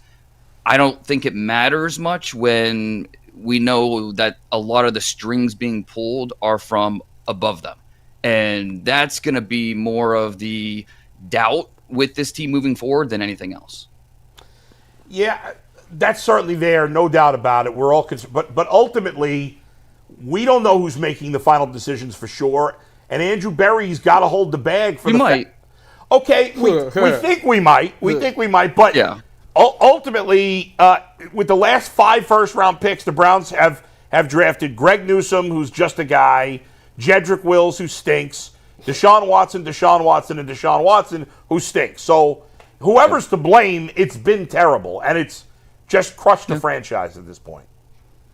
Oh, there's no doubt. when you draft a quarterback in the top 10, though, it's not a GM decision; it's an ownership decision. Sure. That's with every organization. The Patriots. If it was up to the Patriots last year, I think that they might have gone a different direction. But Kraft wanted a quarterback, so Drake May was the pick. I think every organization's a little bit different, but we know with the Browns that, especially if you have a top 10 pick, the ownership is going to have his thumb on the scale with the way that they're looking at that pick. And it just so happens that trending towards a top 10 pick this year, their first rounder in 3 years, this is not a great quarterback class. It's a quarterback class with a lot of question marks. It's hard to have conviction, positive conviction about this group. Now, Cam Ward from Miami has a ton of upside. Shedeur Sanders has maybe the best floor of the group. You feel good about him as a quarterback, but there's some question marks there. There's not one quarterback in this class that you can point to and say, oh yeah, we'll draft him top 10 and he instantly makes us a better organization. Where at this time last year, Caleb, you were ready to say that about Caleb. You were ready to say that about Drake May, Jaden Daniels. This year, it's just a much different quarterback class.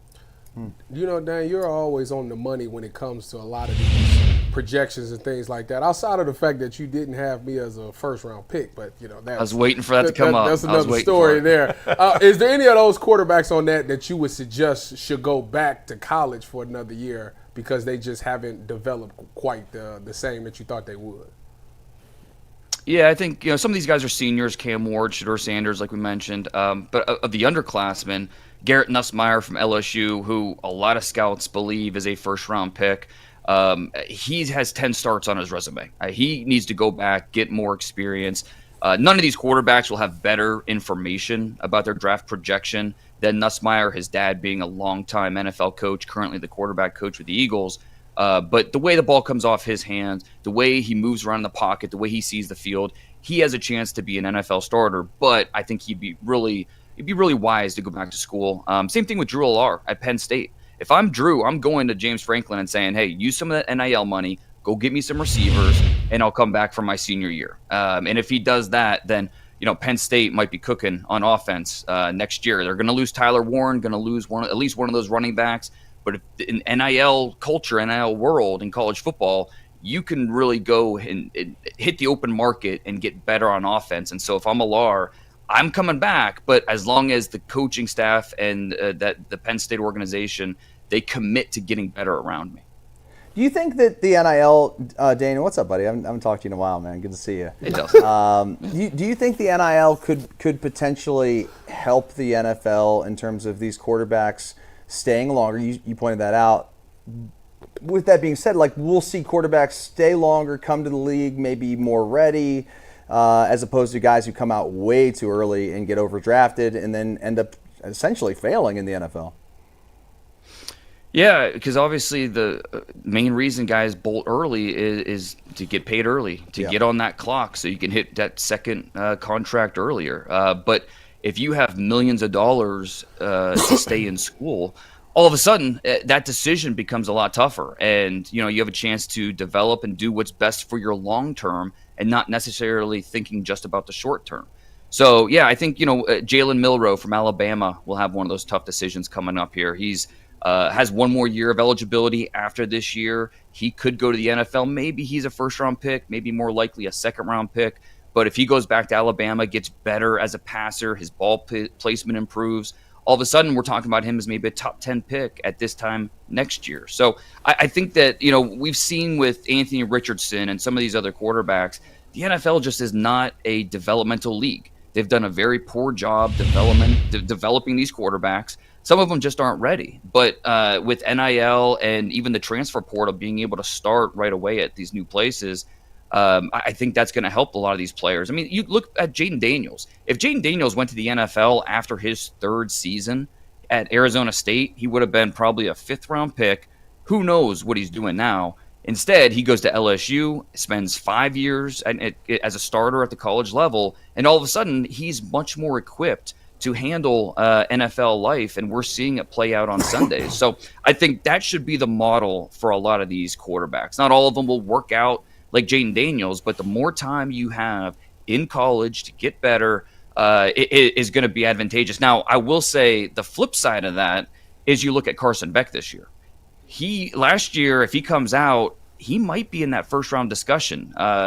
Before Bo Nix, after Bo Nix, he would have been in that first round discussion. Instead, he takes the NIL money. He has a Lamborghini.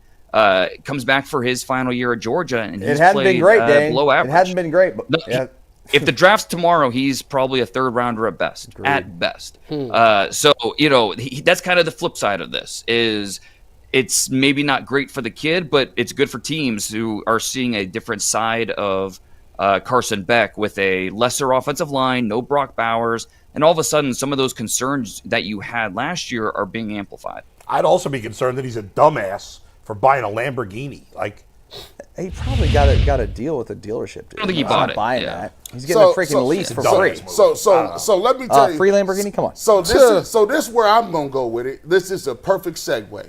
See, the thing that Bull just did right there, Bull represents, I don't want to say he represents all the culture that is Northeast Ohio, but we've been told that our ball players need to have the same attitude and personality we have. We're hardworking. We're gonna work hard. That, actually. We're gonna you're not on Instagram. We don't want to see your jewelry. We don't want to see your dances. We want you to be Nick Chubb at the quarterback position, hand the ball to the referee. I try to tell him that whole era is over. Now, look, these guys got Lamborghinis. Shedeur Sanders, to me, I would take Shedeur Sanders. I would bet on him more than anybody in the draft. Here's the problem. Culturally, I just don't think it fits in Cleveland. You go back to Johnny Manziel, we had a problem. You go back to Odell Beckham Jr., had a problem. You just had Deshaun Watson. Well, to be fair, Johnny Manziel's a bum. But that's different than Odell. But no, what I'm saying is, what we talked about with Johnny was the money signs, the doing the extra stuff. Odell wearing the watch on the field. Guys not. We want somebody that is going to be a traditional quarterback that's going to sit there, throw the ball, deliver it, be a CEO type guy. I just don't think that our fan base is willing to have Coach Prime be talking about Shedeur Sanders at the bye week if your team is 2-4. I don't think it's going to work. If you're 2-4, I think you're right. But winning cures everything. And if the quarterback wins, it doesn't really matter. I don't think this fan base will embrace anybody who is going to help the team win. I don't think it matters background that they come from, the way they conduct themselves. I think your overall point is pretty spot on. I mean, you look at like a guy like Joe Burrow. Nobody works harder than that guy, but he has his own flair. He carries himself a certain way. But you know what? It doesn't really matter. He wins. And so I think when you look at the quarterback position, you look at Shedeur, Dion is going to have his say in how this whole thing plays out, which is just another part of the conversation that's hard to figure out at this point. My biggest issue with Shedeur is he just doesn't have the top tier traits that I want in a quarterback. He reminds me a lot of Jordan Love, but Jordan Love without the high end traits. So instead of Jordan Love is an A+ arm, Shedeur has a B arm. Jordan Love's a big guy physically. Shedeur is 6'1", maybe 210 on his best day. So he's a smaller guy, average arm, and he's not his dad in terms of athleticism. And so I think he's smart. I think he's poised. I think he's accurate. Those things will work. I think he can start in the league. But talking about taking a player top 10 in the draft, I need more out of my quarterback. And so Shedeur, I think there are some things that are going to translate. There's also some things that really scare me about him, the way he manages the pocket. I mean, we'll talk about the offensive line at Colorado a lot. A lot of those quarterbacks or a lot of those sacks are on the quarterback because he's just backpedaling. He's 11 yards past the line of scrimmage. I mean, he's welcoming that contact. And so his struggles managing the pocket and then the average physical traits, that's what kind of worries me about Shedeur as he goes to the NFL. He's going to need the right situation, and I'm not sure Cleveland's going to be it. Fans often scream, and media members do too. You got to take a quarter. You need a quarterback. You got to take a quarterback. I always think that's a stupid, and teams do that sometimes, as we see guys get overdrafted all the time. Just because you need a quarterback doesn't mean there's going to be a quarterback that fills your need. If you take the wrong guy, you're still going to need a quarterback, so it's stupid. That being said, if the Browns had to take a quarterback, who fits this system? Who fits Kevin Stefanski, if it's still going to be Kevin Stefanski, the best if you had to choose? I care less about fit and more about who's just going to have the greatest impact. I think we can get caught up too much with fit, and because Kevin Stefanski, one of the things I really like about him as a coach is how diverse he is with his thinking, with his offense. He will really use that offense and shape it around his quarterback, whoever it is. So give me the best quarterback, and I trust. That's why Kevin Stefanski is my coach, is because I know that he can shape his offense around my quarterback. And so if I had to bet on a quarterback in this class, it would be Cam Ward. He has the highest upside of this class. And I'm encouraged by the progress he showed. He was a wing T quarterback in high school, goes to Incarnate Word, FCS. It's strict air raid, goes to Washington State, strict air raid. Going to Miami this past year, a little more variation in what they're doing this year. You love the arm strength, the arm talent. You love how elusive he is in the pocket. And all the character reviews are off the charts. Smart, he's an intelligent guy. Leadership is great. Confident player. So I'm going to bet on those traits and the fact that I think he's getting better and better, even though I would love for him not to see the field right away in the NFL. But if I had to bet on one of these quarterbacks, it's Cam Ward. But I think your overall point is right. You look at the Steelers a couple years ago, was a terrible quarterback class, and they still took one in Kenny Pickett in the first round. Obviously, that went south pretty quickly. So I think you don't force the issue. If you love one of these quarterbacks, pull the trigger, take them in the top 10. If you don't, there's plenty of good players in this draft. Get better, make your roster better, and just move on to a different option at quarterback. Dane, I got to ask you about a guy. I got to go down to Columbus because I got to ask about my Buckeyes. Now, there's a guy out there that's really killing it. Now, he's not draft eligible. His name is Jeremiah Smith. If he was draft eligible, would he be the number one wide receiver in this upcoming draft? He might be the number one overall pick. Plain and simple. It would be a debate. We'd be debating right now Travis Hunter and J.J. Smith. What JJ's doing at that age is just remarkable. His size, his speed, his strength, the way he frames the football, his ability to slow down the catch point, it's phenomenal. So I know that sounds hyperbolic, but it's the truth. That's how we would be talking about this player. And Travis Hunter, to me, is the number one prospect in this draft. Out of Colorado, whether you like him at corner or wide receiver, he would be that. He's the number one guy. But Smith would certainly be making a case because of everything he brings to the field. If you were in last year's class, I think he would have been ahead of Marvin Harrison Jr., ahead of Malik Neighbors. He is that good as a prospect. Even over Ryan Williams, the freshman at Alabama. He's just more physically developed. Williams looks awesome, but he's also looks like he's 185 pounds soaking wet. So you take a guy like Smith, who is already put together and already, where he is in his development. And, I think I'll put it this way. Caleb Downs and J.J. Smith. Ohio State has a chance to set a record this year with draft picks. The record's 15. They have at least a chance to match that, if not surpass it. And their two best players, who would be the first two players drafted from Ohio State this year, aren't even draft eligible with Smith and Downs. So it's pretty crazy. That is nuts. The Bucks. Yeah. Y'all should win all championships. What are you doing? That's right. Dane, back to Travis Hunter for a minute. I think he could definitely play and start at either position in the league. Haven't really seen a player play both sides of the ball consistently. I can't remember ever, at least in my lifetime. Modern life, consistently. Troy Brown maybe a couple of plays here and there, yeah. but nothing like consistent like he's doing now. What do you think they do? Or will a team use him on both sides potentially? It's hard to see it, right? I just don't know if a coaching staff would even let it happen because, you risk injury and just all the one thing we need to give Travis Hunter a lot of credit because, you have to be a super athlete, but just the time commitment. I don't think he gets enough credit for how intelligent this guy is for spending his week in the DB room, in the wide receiver room. He plays some special teams too. So he has to know so much of the playbook and under so much of the verbiage And so not just superhuman in terms of the athleticism, but the intelligence that it takes, the football IQ. So he deserves a lot of credit for that. I mean, Champ Bailey had a handful of catches in the NFL. Obviously, Dion did it a little bit, but Dion's impact was more special teams and defense. We've never really seen a two-way player, offense and defense, like this before. And if I'm an NFL team, I'm telling Travis, hey, we're going to start you at corner. You're going to – because in the NFL, there's no such thing as having two primary positions. You have a primary position, secondary position.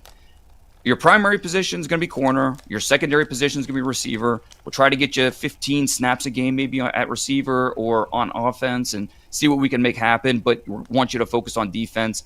Hopefully he's open to that. I think that, what he wants to do is a big part of this conversation as well. But, once we get to the draft process, I think that'll figure itself out.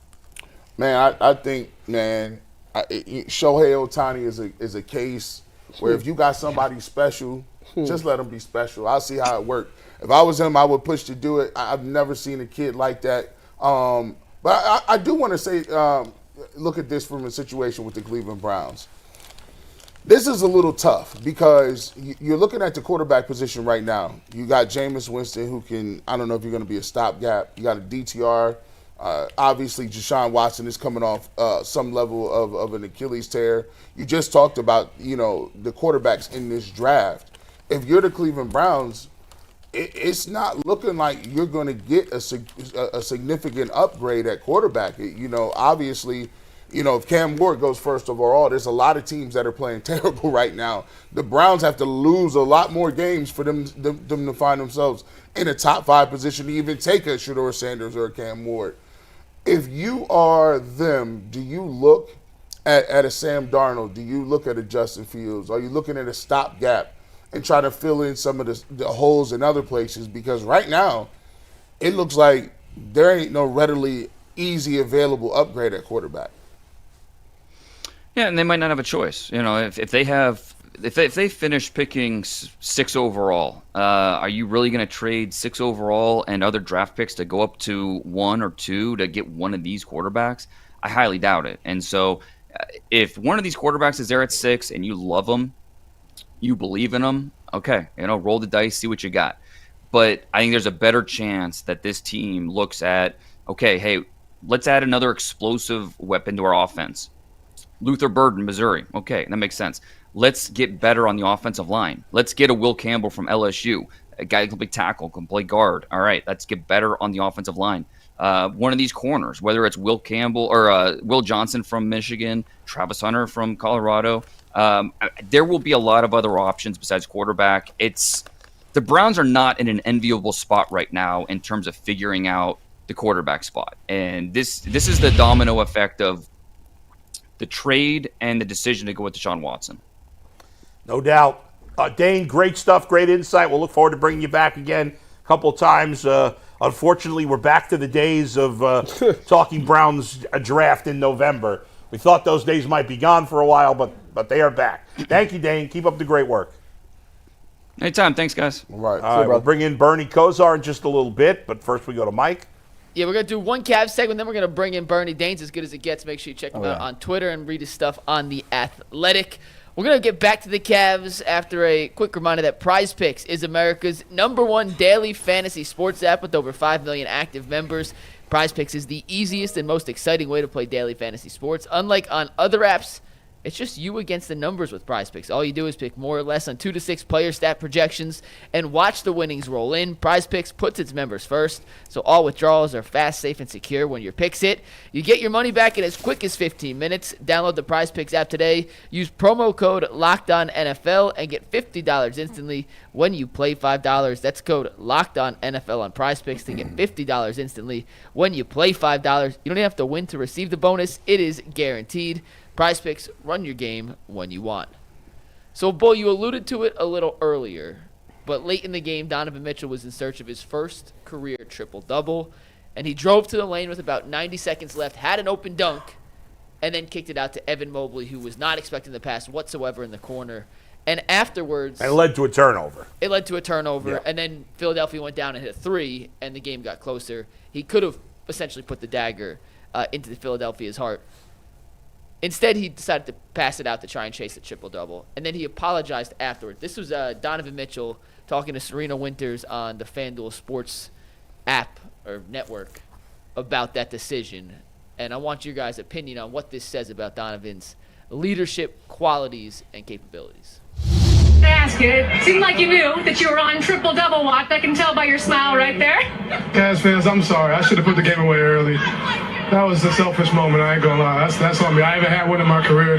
Almost lost just the game doing that. That's a selfish moment. Won't happen again. I apologize. I apologize to my teammates. Sorry, y'all. My bad. He's clearly aware. Yeah, I love that guy. I love it too. I love oh what my he God. said. You kidding me? And I didn't even mind that much that he did it, even though at the time I'm like, oh, that could cost him. But I love the way he responded. That was the most human response by a player I've ever seen. Yeah, that was great. I mean, being a little sarcastic there, but I mean, it was great. I think that showed humility. It showed that it was probably a selfish moment, but like it wasn't a playoff game. Right. It wasn't the final possession. I mean, like if that game, the entire season relied upon that moment, he wouldn't have done that. Yeah, of course not. So I thought that was great. I thought his commentary was fantastic. Any Cavs fan out there who has a problem with how he handled that, you're an idiot. No, he's won this fan base over, and it's nice to see somebody be like, okay, you do know that you be checking your stats during the game too. Everybody does. Everybody does. As a fan, you like, I wonder, do they know? Are they aware? Which, if you go to the game, it's sitting right there on the board. Yeah. But anyways, it's like, okay, so players are aware of their stats as they go in the game, and they do want certain things and stuff. And it just shows you that he's human like everybody else is. So it was one of those moments for fans to be like, you know what? I can relate to that guy, because I probably would have did the same thing. I for sure would have did the same thing in that situation. What was funny, though, is he needed that assist for a while. It felt like there were other opportunities to get it. And I was surprised they weren't purposely trying to get it for him. But go ahead. I don't know. Maybe to me, like, I can't, triple doubles is like, like we seen LeBron in a long time, so we used to. Well, this guys. is his first one in his career, right? That's so I'm surprised that he hasn't. I am too. I'm kind of surprised. Well, he's 6'1", so he's not getting a lot. Yeah, of he doesn't boards. get a ton of rebounds. Like back when DG was out last year, he was running the point guard. That was like he was getting a bunch of assists, but he just wasn't gonna get the rebounds. I mean, he did give about 4 rebounds when I was in my parlay days. I know you, because you said it was guaranteed. I'm guaranteed he's gonna give me 4, but. Nah, this is a nothing burger with cheese. You know what I'm saying? Yeah, I don't think anybody made anything of it. No, G. For him, he don't have to apologize to me. I want to clarify. No one has an issue with this at all. Everyone loves what he said. It's more about like the question was like that's elite levels of leadership on display. From a leadership standpoint, that is so crucial right there. That's why that sums up why this team is so likable. Right. Because none of us are like, oh, he owed us an apology. Yeah. Nobody thinks that way. I don't even think the players felt that way. Of course not. If I would have been on the court and I knew he had 9 assists, I would have said, give me. Exactly. I would have shot it in traffic just to try to get it for him. But while he showed you humility, he showed you he's human because he was like, I wanted the triple-double. We don't want the triple-double. He didn't make any excuses about it. No, he's like, it was selfish. I shouldn't have done it. But I also think that everybody watching that, including all of us, if we were in that moment and we looked up at the scoreboard and saw that, and I'd never had a triple-double before, I'm pretty sure we'd all do the same thing. Matter of fact, I'm telling people in the huddle. I told you, shoot it. Shoot it. I'm driving and kicking. You better not just shoot it. Dude, we've seen before. Like, remember, there's clips out there, like when Gronk needed that catch and Brady. Oh yeah, and they're in the huddle. Bonus. Ricky Davis, and Brady's like, I'm coming to you right now. Like, right to get that rebound. His own rebound just to get it. Yeah. It's just such a classy move by him. He's just apologize, and he wasn't. It didn't feel like he was apologizing as a phony. It felt like he was really apologizing, even though he didn't need to. And he just being also cool. like he felt like he needed to. Just incredible self-awareness. Yeah, he's just incredible. This is such a likable team. He's a likable leader. He feels like the least diva superstar in the NBA. 100%. Right? Totally. 100%. There's probably other superstars there are other who guys are. in the same category. I'm not sure if he's above some of the others, but he's right in that category. Yeah. I want to say 2 things and we'll bring Bernie out. Yeah. Because I'm actually curious what Bernie thinks about this from a leadership standpoint. 1, Donovan on a scale of 1 to 100 is a 100 out of 100 on that he gets it. Oh, 100%. He just gets it. 2, and we'll go around the horn, then we'll bring Bernie in for this next part. But Tyvis, we'll start with you and with Bull. Do you need a leader like that to win a championship? Does a championship team need a guy with that level of leadership and those leadership qualities to win at the highest of high levels. Yes. Donovan can make you believe. You know, that's the one thing. Like, think about LeBron when they was down 3-1. You seen the iconic clips in the locker room. Dog, they messed up mentally and physically. Like, that was something that team needed to hear. They bought into that. And Donovan got that same type of aura about himself that he can get you to believe it. Right. Even if it seems like it's impossible, Donovan can make you believe that we can be the team to make it possible. But LeBron is not the same kind of leader as True. Donovan. True. I mean, it's different styles, obviously. Well, I think Donovan's grown as a leader because it was a time where LeBron would do things to teach lessons, and he would. And Jason even said it. It was times where he said when he first got here, Kyrie and them would do all that dribbling stuff, and LeBron would just stand there. I'm not about to be a part of that. To where Donovan was used to be like, no, I'm not about to jeopardize losing the game to try to prove a point. Like, I'm gonna just take over. Like LeBron is a different type of leader. He's a different, like, he's so good athletically, he's so gifted that he's on a different level than any player. Yeah. Like, the way LeBron leads, and I don't love LeBron's leadership style, to be honest with you. I love how great he is as a player. You like Kobe and Mike's? I do. I do too. There are definitely players that don't like playing with LeBron. Correct. I can't imagine there's any player that doesn't like playing with Donovan Mitchell. Hey, man, listen, me and Dustin showed great leadership yesterday, bro. They was dribbling all around the conversation. We just sitting there watching. Hey, we're great teammates. Great teammates. Great teammates. Man, I got to go back and watch that. We're unselfish teammates, too. Yeah, We don't got to have the ball. Let's bring You guys Bernie can ball in, home. Mike. Set screens. Let's get Bernie Kosar in here. He'll help us chime in on the leadership and championship conversation. Bernie's segment today is brought to us by Hillsdale College. Time is our most precious commodity, so don't waste it scrolling through the same mind-numbing content for hours and hours. You can spend it more wisely by improving yourself and becoming more educated on certain topics. And our sponsor, Hillsdale College, is offering more than 40 free free online courses, including The Great American Story, A Land of Hope, The Rise and Fall of the Roman Republic, and a brand new documentary-style course on Marxism, socialism, and communism. All of Hillsdale's courses are self-paced so that you can start whenever, tune in wherever, and you can go deeper with readings, quizzes, discussions, or simply just enjoy the lectures. Go right now to hillsdale.edu/lockedon to enroll. There's no cost. It's easy to get started. That's at hillsdale.edu/lockedon to register. Hillsdale.edu/lockedon. Bernie, I was going to ask you about Donovan Mitchell and how, like, if you know him at all. But at first I was like, maybe you don't know him. But I don't know. You know everybody. So do you know Donovan at all or no? Just briefly. Okay. But, man, what the overuse of the word baker's dozen starting out 13-0. It's hard to – it's a great distraction for us Browns guys to be talking about the positiveness of that. And I like you guys, I loved Donovan's response to that last night, to not getting his first triple-double. And from a leadership perspective – you know, an old school guy, typically I probably would have had a problem with a guy trying to get a personal statistic out there. But I found myself watching the end of the game last night, rooting for it myself. I wanted it to happen, and I wanted Evan to make that shot and him get the triple-double. But for him to embrace that interview, that post-game interview, like not even second-guessing it and coming right out and talking about it, really shows how cool he is. Did you know your stats at all during the game? I did not back in the day. We didn't have the graphics. We didn't have as much of it in your face. It's almost impossible not to know your statistics. Now, even for the guys who say you don't read it. Well, like for the NBA players, the Jumbotron has every stat. Every stat at every second is right there. I knew how many back in the day, I'd heard. Well, yeah, you had to keep it in your head. Yeah, I kept it in my head. Back in the day, but not anymore, dude. It's right in front of you. Yeah, you would play at some tough places though, and when you could see the statistics against some good defenses, and you didn't want to be you didn't want to be 3 for 10 for 9 yards, a pick, you know. Bernie, you know that was Deshaun Watson every other week. Oh, he caught a stray. Bernie, now that the Browns are coming off of a bye week, what changes do you expect to see, if any? Yeah, coming off a bye week, typically you're really self-analyzing, looking at what you're going to get better at. And typically the season's not over yet, where you still have playoff aspirations, albeit, you know, I like how the players are saying that there's still an opportunity for that. The reality is that we know what the reality is, that we're talking draft picks and who's going to survive the mess of the next 8 weeks.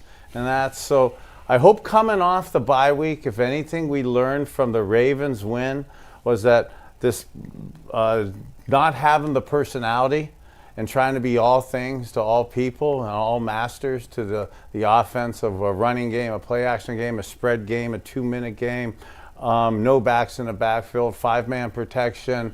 That didn't work for us. And now at the bye week, hopefully we've toned that down and that we're going to go right into the running play action that isn't sexy, that isn't going to be the catch-all. It's not going to make this a miraculous type season, but I do believe it'll mitigate the pain that we do having to watch it, and for players and coaches to get some resemblance of efficiency and give yourself a chance for W's. I hope we've rectified who we are offensively as a personality right now, and I believe that needs to be in the running play action game.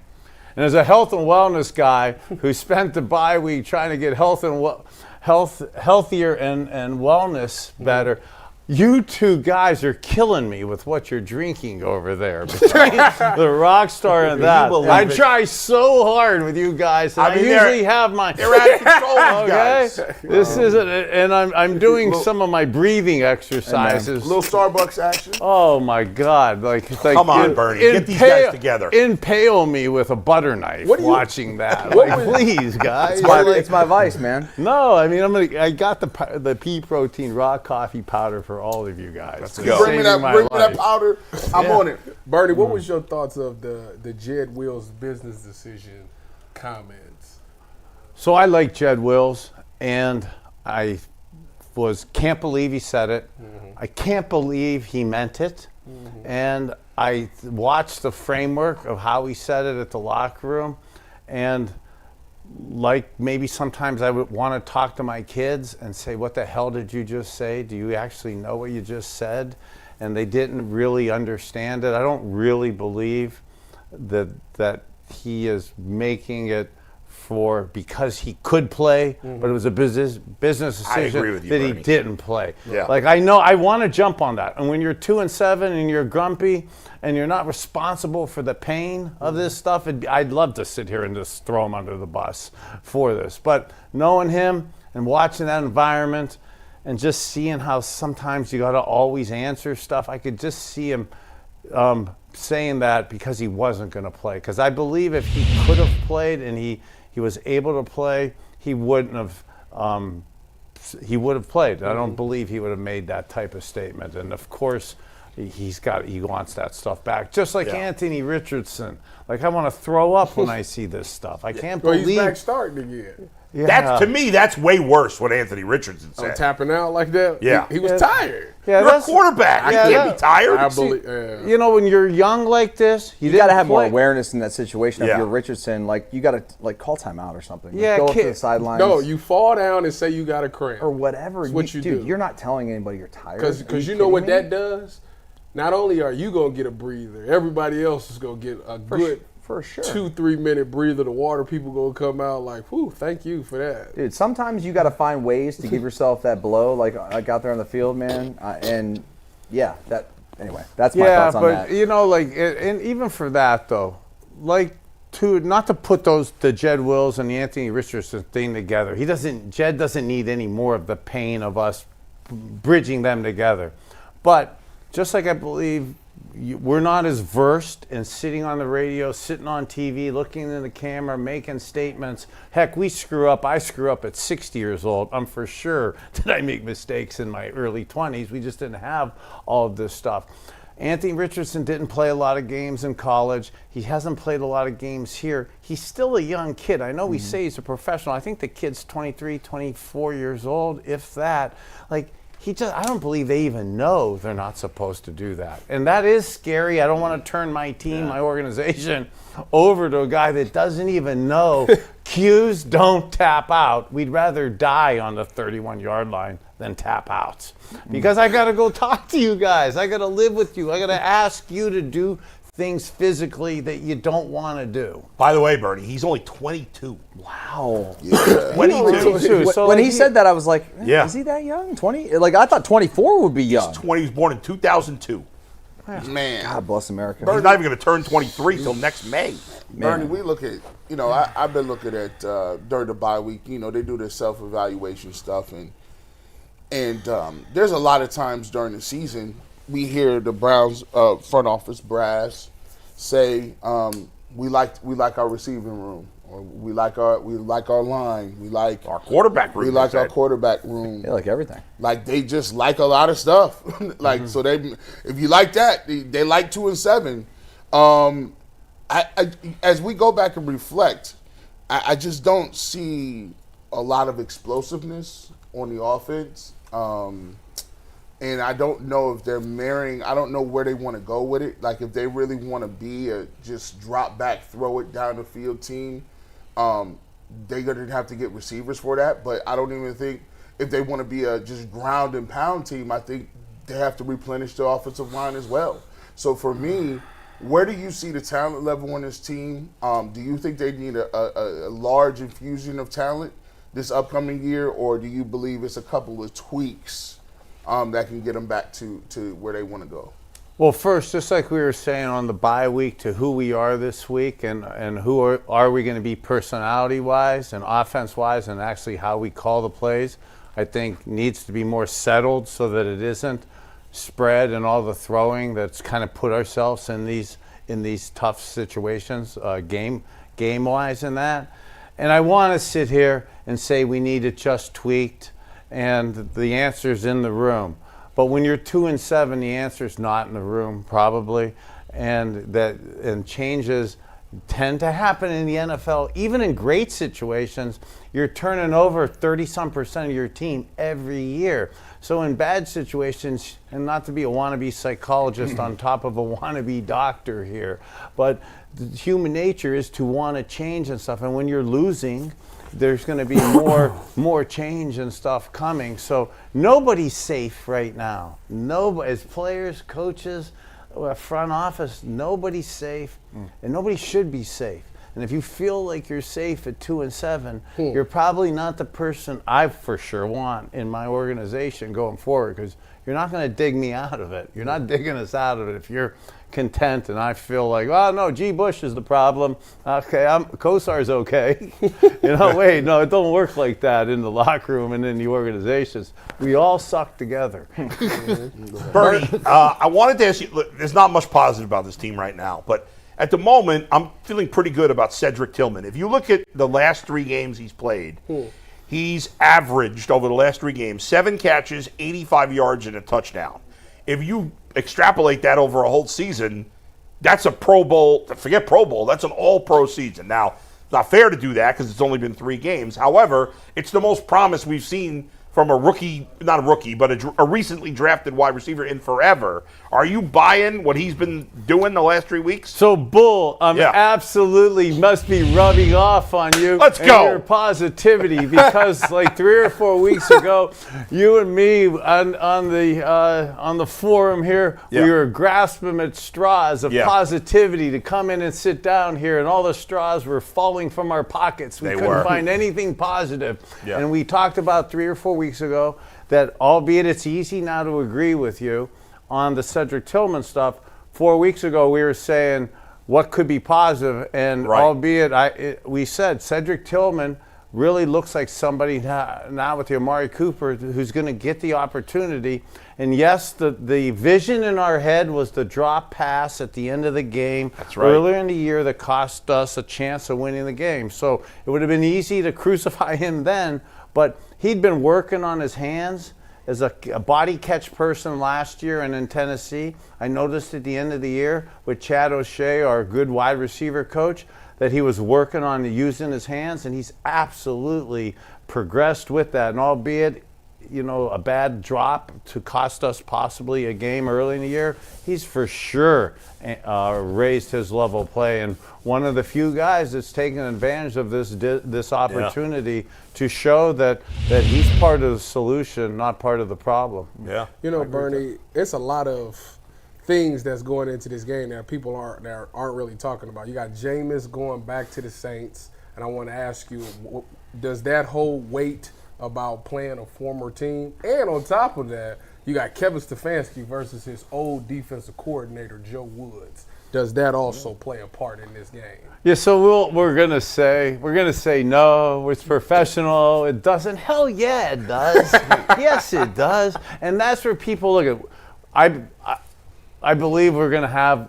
This is still the beginning of the last half of the season where it's going to be challenging. Mm-hmm. But people were like, "Oh, let's see DTR now." We're gonna have a chance to see DTR. I want to see. We need to see if he.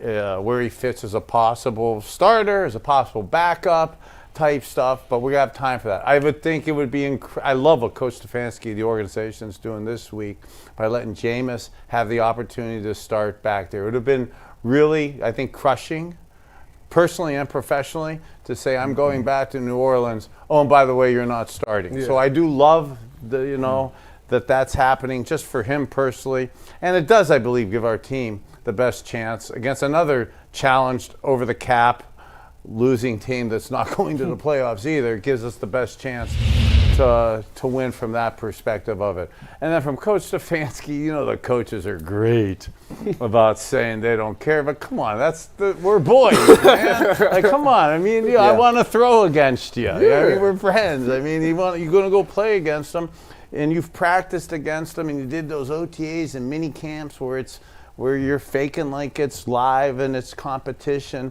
So now it really is live and it really does count. Yeah. And both of their jobs are at stake. Mm-hmm. Like everyone's at stake. They're 3-6. That record sucks too. They're massively over the cap, and they're fighting for salvation and next year's job themselves because they're cleaning house. Yeah. Yep. Bernie, I'm not Pro Football Reference, so I don't have the stats in front of me. What was the worst team that you were ever on?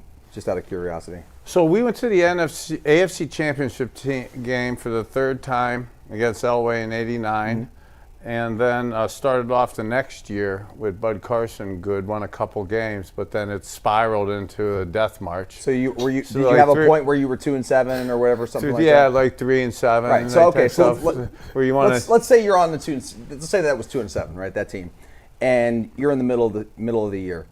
What was the franchise's thoughts? Like, were you trying? I mean, obviously you didn't need a quarterback because you're here, but like, I mean, what was the locker room like? What was the front office like? What were the coaches like in those situations? I was on some mediocre teams. We were never like a 2-7 type of team, but like, I just wonder for the Browns right now, like, where is the mindset? Because they're in a tough spot because they're going to need a quarterback.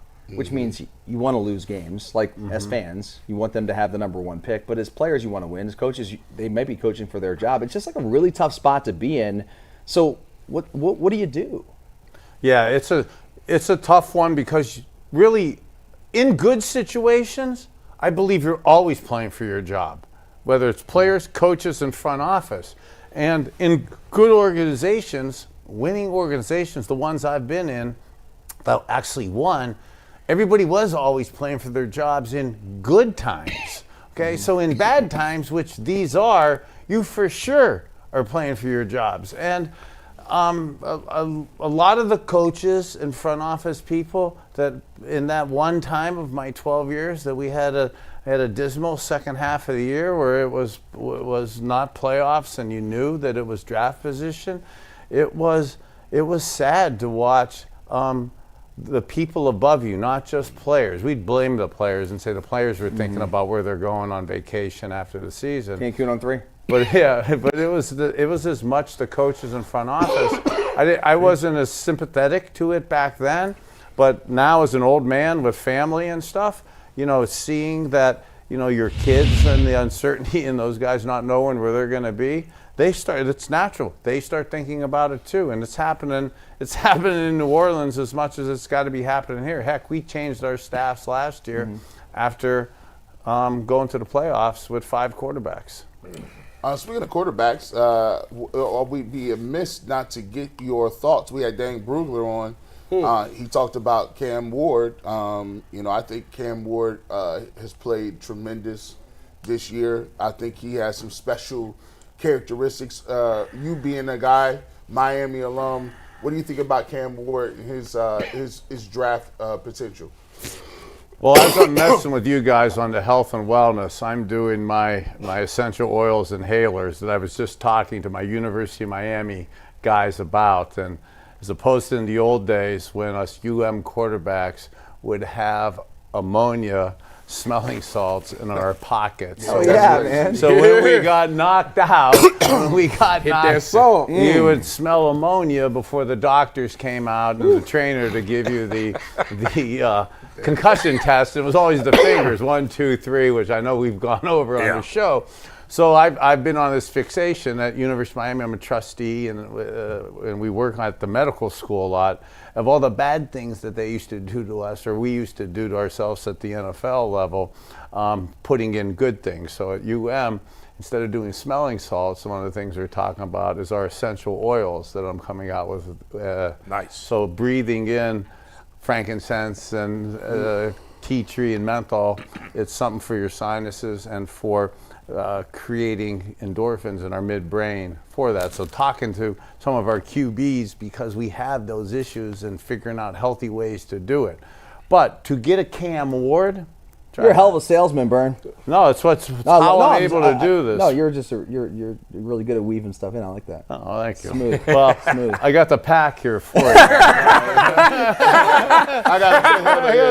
thought that was cigarettes for a second. No, so cigarettes. in our rehab world, in Yeah. our rehab, it's trying to get people to stop smoking post their addiction. So this is a healthy habit, natural supplement to get rid of kind of that nicotine fix. Is also we work on with it.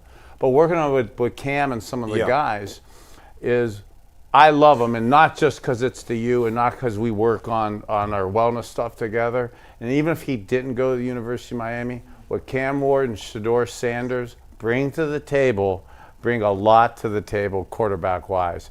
And I've studied Cam with the U connection more than I've studied Shedeur. But how confident and calm both those young men are with their feet, and the way they're able to stay patient in the pocket with guys around them and make the throws, it's incredible.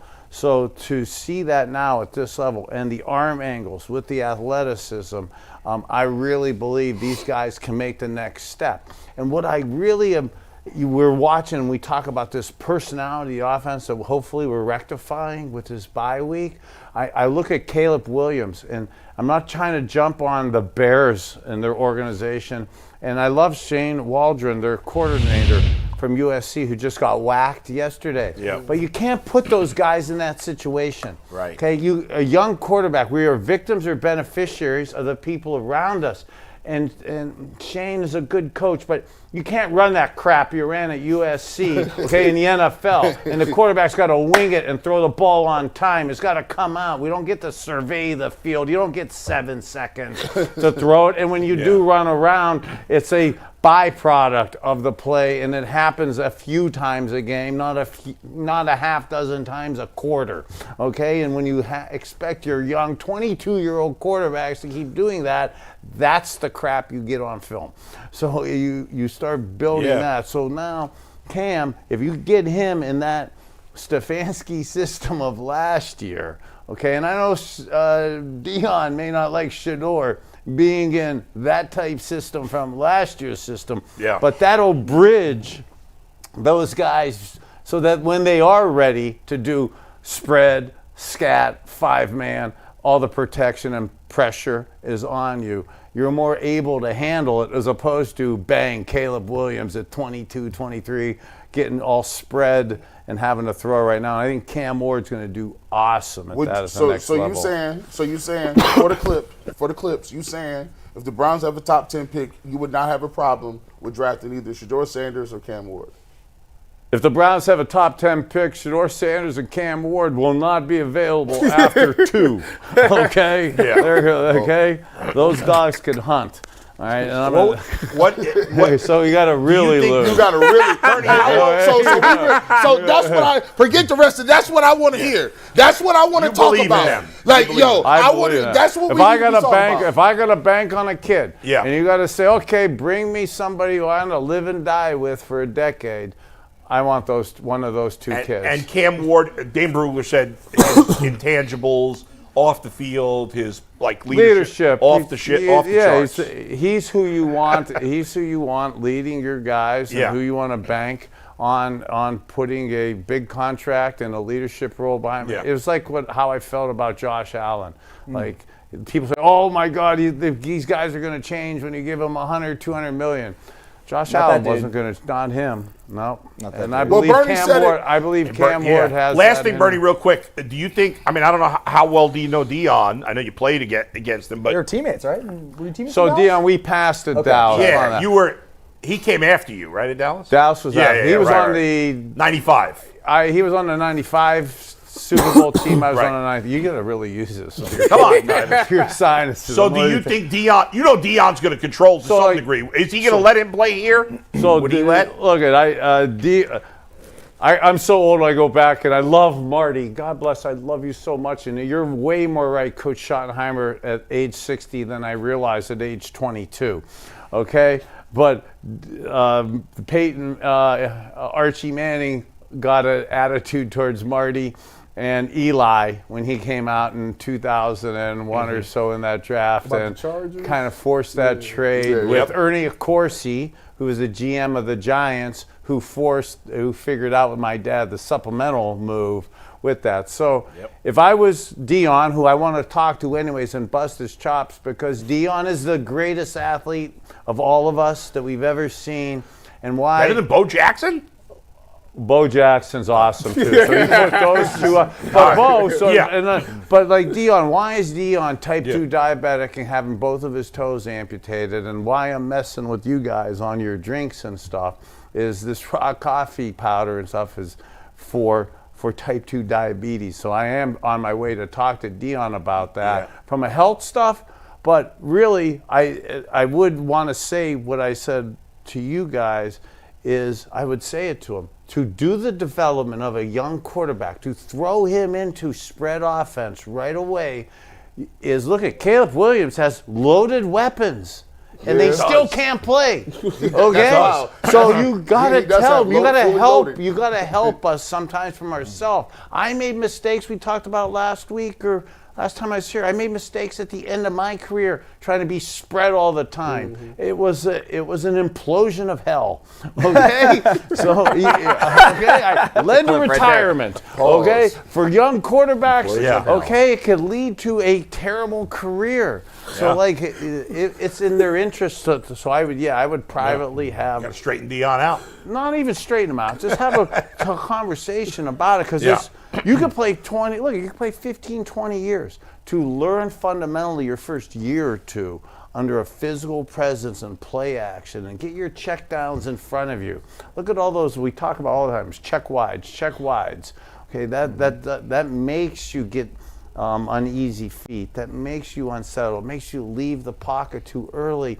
And Caleb Williams is leaving the pocket too early. And I don't want Shedeur Sanders or Cam Ward to develop that same type of I don't want to let the ball go. And in this system, we throw the guys open. And there'll be some rough edges at first, but these guys, I believe, will learn how to throw on time too, and match that with their athleticism.